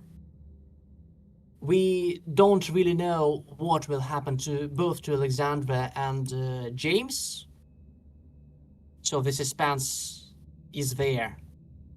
We still get to be introduced in some form to the elixir, but I'm not sure. Does it? Is it clear that you can die from the elixir if you drink it?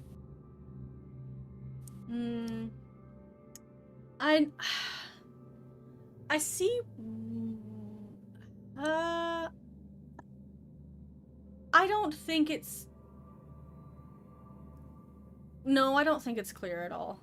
I don't think you would get that if you didn't have the context. And last, and maybe least, you get a chronological order. So the order of events is clear, and it feels natural, somewhat satisfying. I'm probably a little bit biased because people who even though, like, obviously personal preference is fine, it doesn't, like, make me mad or anything, but I'm always... I almost never agree with the take when people insist on playing or reading or watching a prequel before the original thing.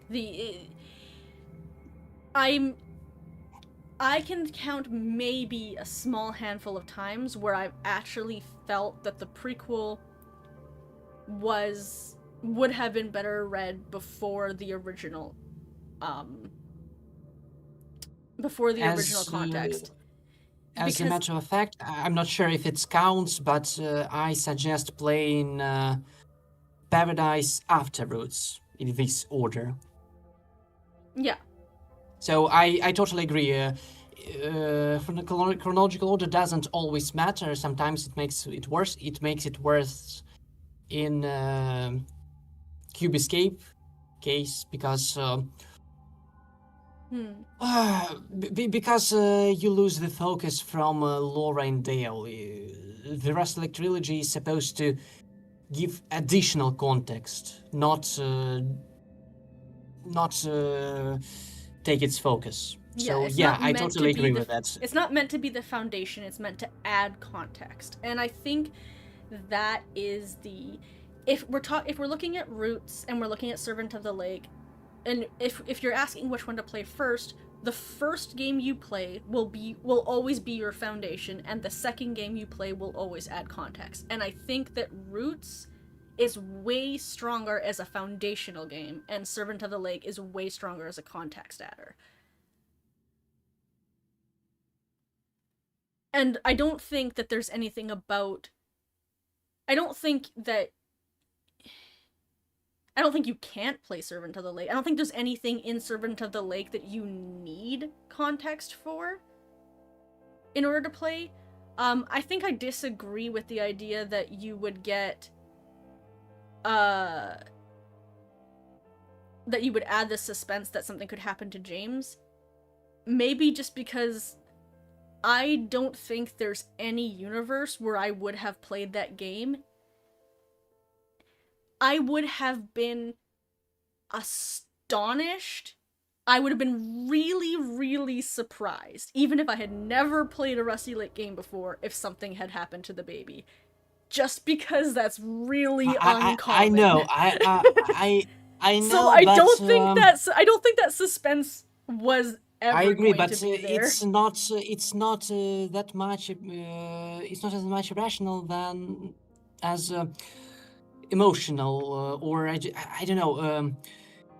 If you don't know for sure, there's still Yeah, a, I see what you're a saying. tiny bit possibility that something will happen. But when we do know that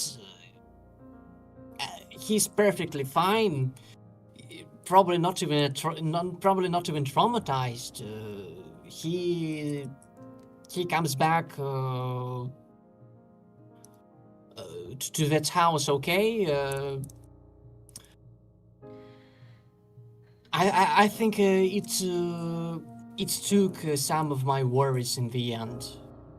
I think it would be more the ending of Servant of the Lake would be more powerful if we didn't know he's gonna be fine.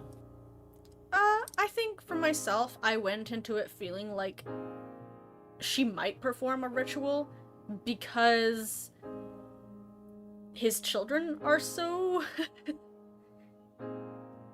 I don't know how else to put it. His children are so magical. I guess part of me wondered if, like, going into that scene, there was part of me that was like, okay, is she gonna perform a ritual on James, and then Albert is going to inherit that gift given to him by the ritual, for example. So while we definitely knew he wasn't going to die or anything, or be turned into fully turned into a Preda, or like we knew that nothing that could end his story was gonna happen to James. I don't think that I think that I thought as much could happen to him as I ever would have thought. Because even if I hadn't played the game, I wouldn't have assumed they would kill the child. But I would assume that they might do something to him magically, which is already what I assumed anyway. I was already open to that possibility, even knowing that he comes back later. Well, So it doesn't change anything for me. I'm still unsure. Maybe I should ask the Reddit. Yeah, I mean, obviously, I'm just one consensus. I I think that I would be pretty hard to. I would have a hard time being sold the idea that it would be better to play first.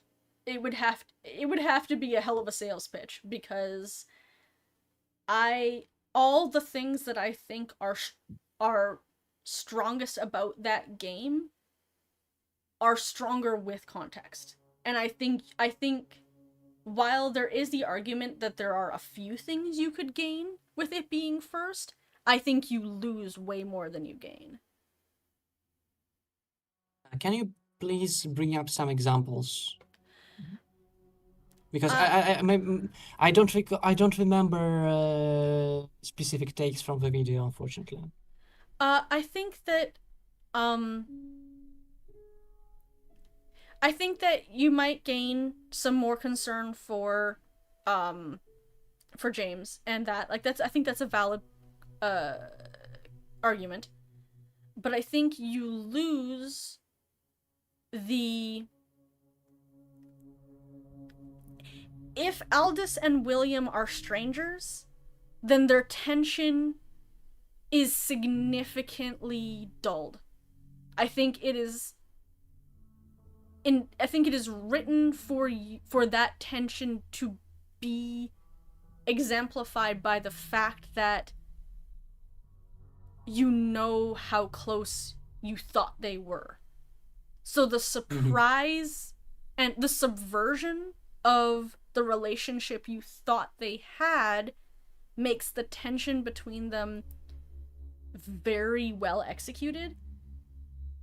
But if you're meeting them for the first time, you're just walking into it and you're going, oh, okay, here's some two brothers and they don't get along. And that's your base understanding of them. So it doesn't Okay.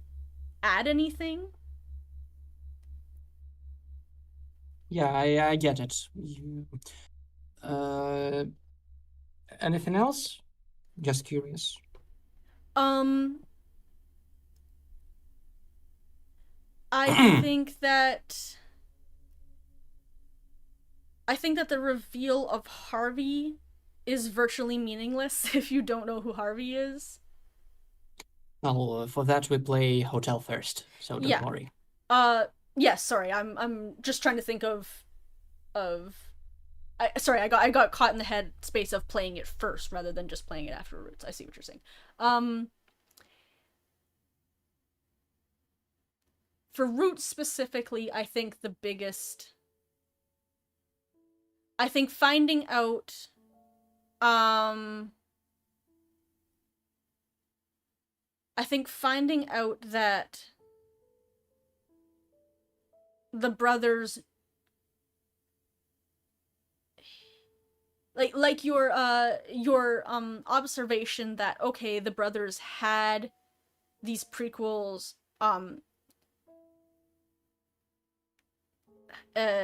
these premonitions that William will die and will become reborn, that kind of spoils what we're doing in Roots, right? The entire journey of Roots is for us to become reborn, but we don't know that when we start the game. Well, to be completely fair, we don't know we are playing as William when it starts. That's true, but he calls us brother pretty quickly into He the called. series, into the game, by like the third level. Mhm. Yeah, um maybe, maybe. Well, let me think. Let me think. For that, we need to make the connection first between Aldous and Mr. Crow. well, it shows Mr. Crow. Yeah, he does. He does. Kind of. At least his crow imagery is all over him. Yeah, and if you've played Hotel, you already know that Mr. Crow exists, so I think you already can make Yeah, that yeah, yeah, yeah, parallel. yeah. That's true. Um That's true. And for me personally, the reveal of Mr. Crow being Aldous in one of the later chapters was quite powerful. So, hmm like, Oh man, this constellation is over this guy's portrait. I've seen previously near William. Mm-hmm. Oh no, he's Crow. Yeah. Oh, that's so cool. I don't think. How about this? I don't think playing Servant of the Lake before Roots would ruin Servant of the Lake or Roots. I don't. No, I'm sure. Right now, I'm thinking. I'm exactly thinking of the best way. Yeah. Which story bits would be better? More powerful. Yeah. Yeah. I think for me the problem is that even if they're completely equal, like even if the same number of reveals, the tension between the characters isn't just one reveal in Servant of the Lake, it is the entire backbone of the entire game, and that's why I think it's more important than the other reveals, no matter which way you get them first.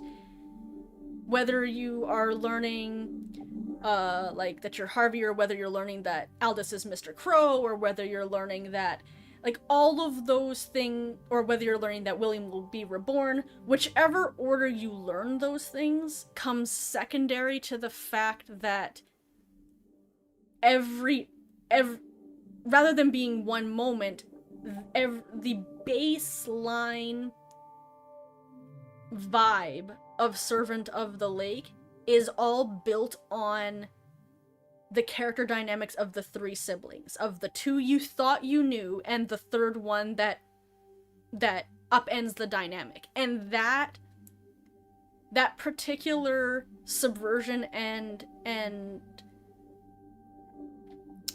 that particular subversion and continuation of what we do know and looping it back around is, in my opinion, the entire backbone of Servant of the Lake. So even though there are individual moments that I think you could argue might be more interesting to play first and then play Roots, there are individual moments that could go either way, but the backbone of Servant of the Lake is better played after Roots, in my opinion. I think probably yes. Just to be safe, I'll ask the community. Yeah, obviously I'm just one opinion.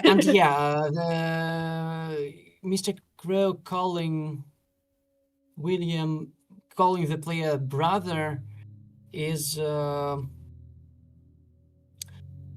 I didn't get it when I played Roots first until no, I did. The very last moment. He calls you brother in Yeah. I do. When they're children, right? He regularly calls him brother. It just I didn't give it much thought back at the point, but I probably would if I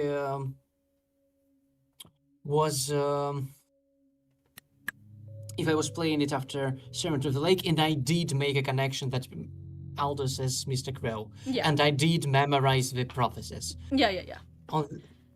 I think on an individual level. Wait. I'm trying for now. I'm exploring the spoiler that you are William and you are going to be reborn. Right. Okay. But then I remember another thing. There were foreshadowing of rebirth in the early levels too. Yeah, that's true. I think there is a difference between foreshadowing and it being outright said, though.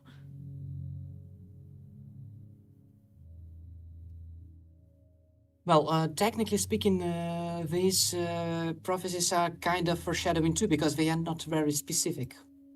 Does it not outright say... Hold on, let me check the wording on it again. I could be misremembering the wording, to be fair.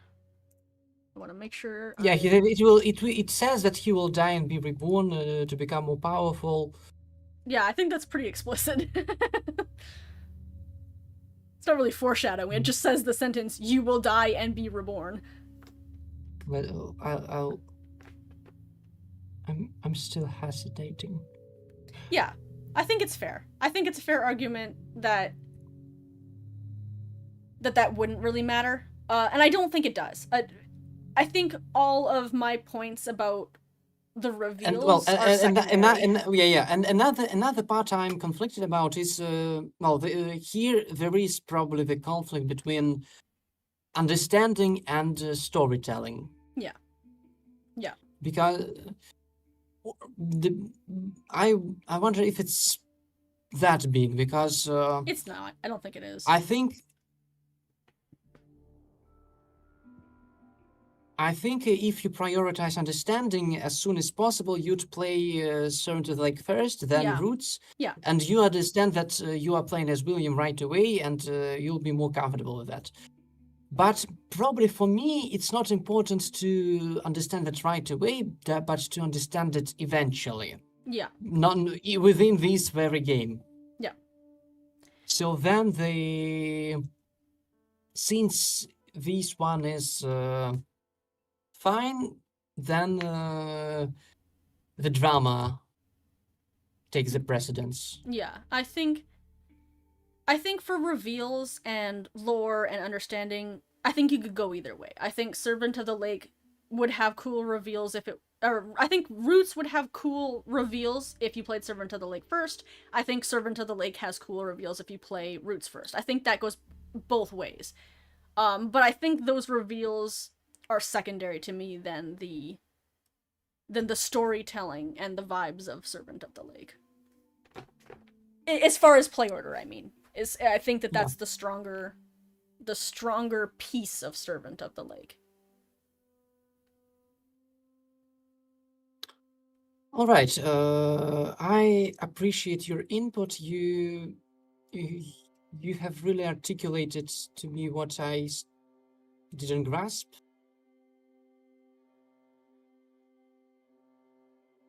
So even though I'm still unsure, this discussion was very helpful. And the other small topic, well, we've talked about this. I think I just think that now I'm more certain about where exactly I put it. The ranking of games, like That I struggle with. I'm not even sure that I could definitively make my ranking of the rest of the games. I've always been somebody who, if you're like, what is your number one favorite movie? I'm like, I don't know, man. Here's like my top 5. I have a hard time. So I'm not sure. I could maybe make a tentative list of the order of my favorite games, but even then, I'm not sure I would feel I locked think I in. get it. I think I get it. In different topics, I'm just as uncertain, and sometimes I question my own reasoning here. Some of them are just too close to call for me, I guess. Yeah, but here Too many ties. I have finally decided where to put Certain the Lake in relation to those unclear. Okay. I think in relation to games I wasn't sure about. So first, the most favorite game in this series is Cube Escape Paradox, because it's big. It feels like culmination of the whole series.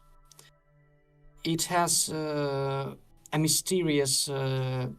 setting that Very dramatic. that you can unravel, and it has a movie, so it feels very big and important to me. Then goes The Past Within, because it was very experimental. Despite the production hell, it was a product of love. You can play it together with someone, and I really loved the lore reveal about a cube inside the lake where time does not exist. So maybe I'm not that sure about the multiverse of cubeness, as I call it. Or maybe I am, but it's not exactly the case with the Past Within timeline, considering Underground Blossom. Hmm. But still, I was very happy with this game, despite several weird places like coins corrupting souls, and most importantly, that weird golden cube, and Albert being suddenly an engineer. Then, finally, Roots. Best single story, best isolated story without all this fluff of experimental gameplay, lore reveals, and culmination or movies. That was basically a threshold for an S tier in my mind. Hmm. But now it moved to Servant of the Lake, which is a great game, but at least for now, I don't feel as strongly about it as about Roots. I think that's fair. And then goes Theater, The Cave, Season, Samsara Room, Paradise, Underground Blossom, and I'm not going. I think I'll stop here. Etc. Etc. Yeah. I don't think I The can third, rank it yet. just a little fun fact. The third option to last is The Past Within Light, because it's different enough. I don't think I'm going to even try and rank it yet, because I have too much new game shine in my eyes. I have too much excitement about it being new, so I'm gonna wait for that to fade off. I'm gonna wait for that to fade a little bit before I try and. It is very. Do you mind? It's very high right now. Elysian, Underground Blossom is that high, mostly because of the reveal of Laura's cause of death and impeccable post-game plus secret levels like the lab. The lab really elevated the whole thing, actually. I liked Underground Blossom. Yeah, I like it too, but it seems to me like a solid mid. Maybe higher mid because I love these games in general. I just like others more. Yeah, it's hard to say. It's hard to say where I would put it.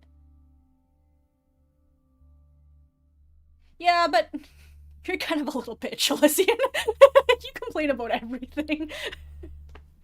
So it's hard to take that complaint. It's hard to tell when you're being serious and when you're just having fun complaining. To be fair, I think Elysian was rather positive about Servant of the Lake. I've been so nice to the game. You have been surprisingly nice to this game. Okay, Zephy, do you mind if I recall the list you named me yesterday? Sure. The absolute best game for you was Roots. Then again, Underground Blossom. I don't know what I'm talking about. Servant of the Lake. Servant of the Lake. Underground Blossom is deeply rooted into my mind. Underground Blossom isn't number 2 for me. It's high, but it's not that high. Yeah. Then The Past Within, then Paradise, then Underground Blossom. That's about right, I think. Some of those are. No, we forgot Hotel. Hotel. Yeah, we forgot Hotel. It was pretty high too. Yeah. But I don't recall you mention it in these. In this series. I think in this line. So my problem in this list when it comes to Hotel specifically is Hotel is the one that I have the hardest time being like the rest of the the rest of the games I can be a bit more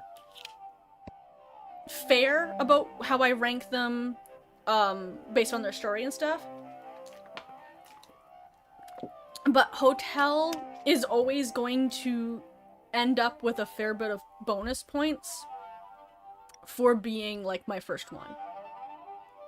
And that's going to, you know what I mean? That's always going to be a. Yeah, yeah, yeah. I don't know. Maybe I love the cave for the same reason. Because a lot of people hate the cave. I can't. I'm not sure that there's any of the. I don't think that there's any I dislike. Except maybe. Maybe Arl. And again, I don't But dislike Arl. I'm just like. I'm just kind of bored about it. but really, if you were to, well, which one is better, Roots, Hotel, or Servant?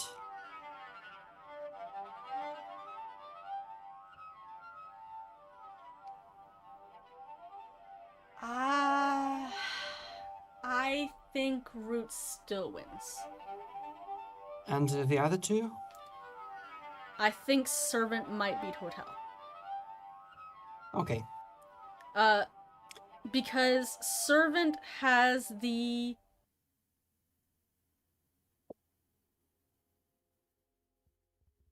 My thing is, where I'm struggling is Roots has the best, like you said, the best contained story. It introduced the most for me. It was like the easiest starting place from like, okay, here's the events that happened. Now I'll explore, like, now I'll get the rest of the games in here and like figure out how they fit. It's a very good foundation game. Roots has a lot going for it, but since from a completely personal taste standpoint, since my favorite genres of things are spookier and like more tense and more dramatic in that sense, Servant, I think Roots is better, but Servant has more of those delicious little morsels that are my favorite things. So it's hard, you know what I mean? Mm-hmm. It's so much tenser, and it's a little spookier, and those are the things that I'm like, hell yeah, give me more of that shit. I love when things are spooky and tense. Actually, your description blew some dust from Roots in my head. Because I wasn't certain whether I like, completely certain whether I like it more than Servant of the Lake, because my memories are rather. Hmm. I have faded a little bit, even though I. Well, actually, I don't recall when I replayed it last for the footage, Right. but I deliberately replayed it all because I knew I would need it.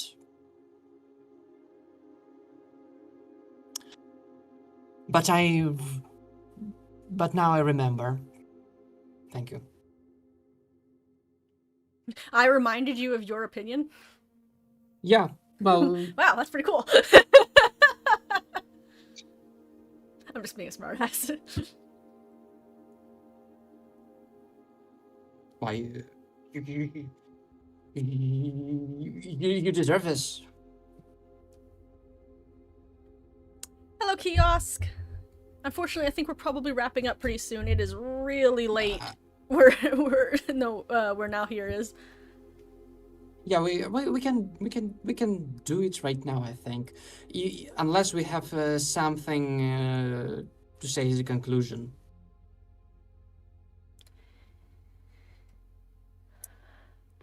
Um.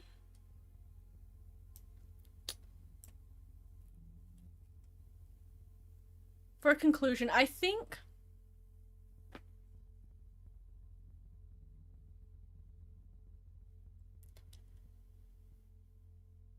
Not really. I think the biggest mysteries still lingering for me after this game is uh As in, like from this game itself. Um mm, for things that I'm either going to want to theorize about or curious if they're going to explore in the future is particularly the cult of Carolyn, as we were calling it. Mm-hmm. So like, what's all that about? Who's doing that? Like, is it just Owl celebrating his mother, or is it the now the Vanderboom mom going crazy and discovering a cube and getting all culty about it? Like, that I think is the biggest, most mysterious remaining aspect of that sort of section. I think Mm-hmm. most of my other questions that I'm like, I really need an answer to have been answered. There's some that I think would be fun to answer, like if I ever, like finding out that James's dad is Mr. Bat. Like, that's a fun answer that I would be happy to get, but it's not one that I'm like, I need this answer, you know? Yeah. I think the biggest question mark for me is still what's all that, like, what's all the cult shit? Who's making these altars? Whose is this? Where did this start? Actually, I've got a quick headcanon.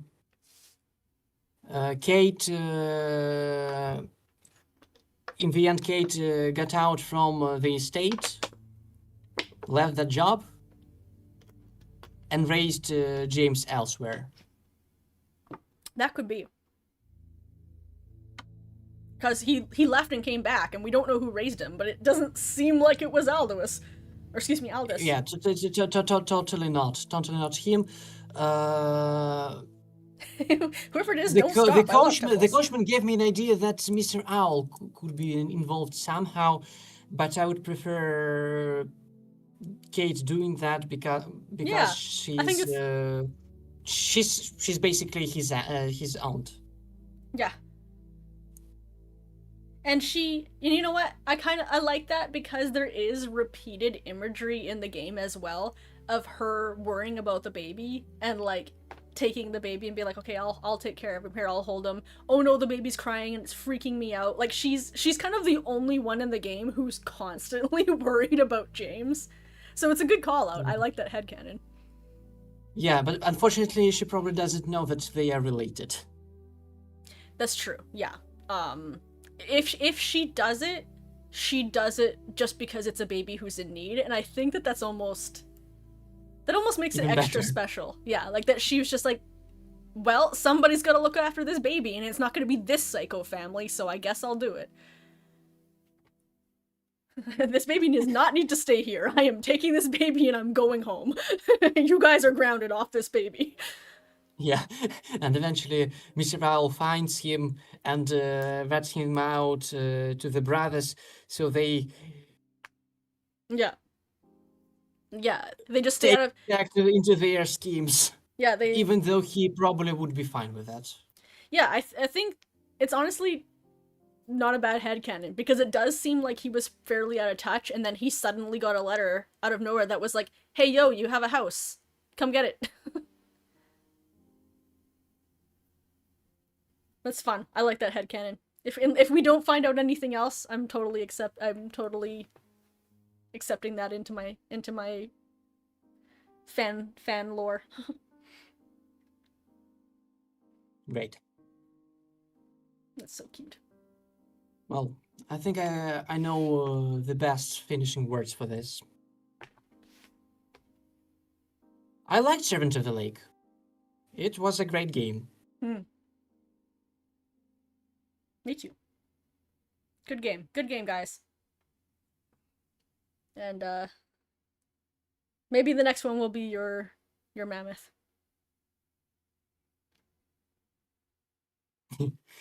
Hopefully, because damn, it's not fun anymore. I don't know, man. It's starting to get it's kind of starting to get extra funny for me. Me specifically screaming that Mammoth lives, even though I believe less and less Yes. it. I'm like, oh no.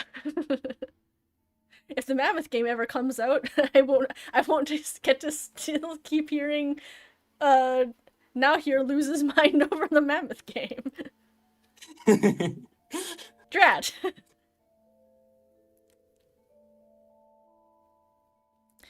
All right. Have a good night, everybody. Thank you for hanging out and discussing.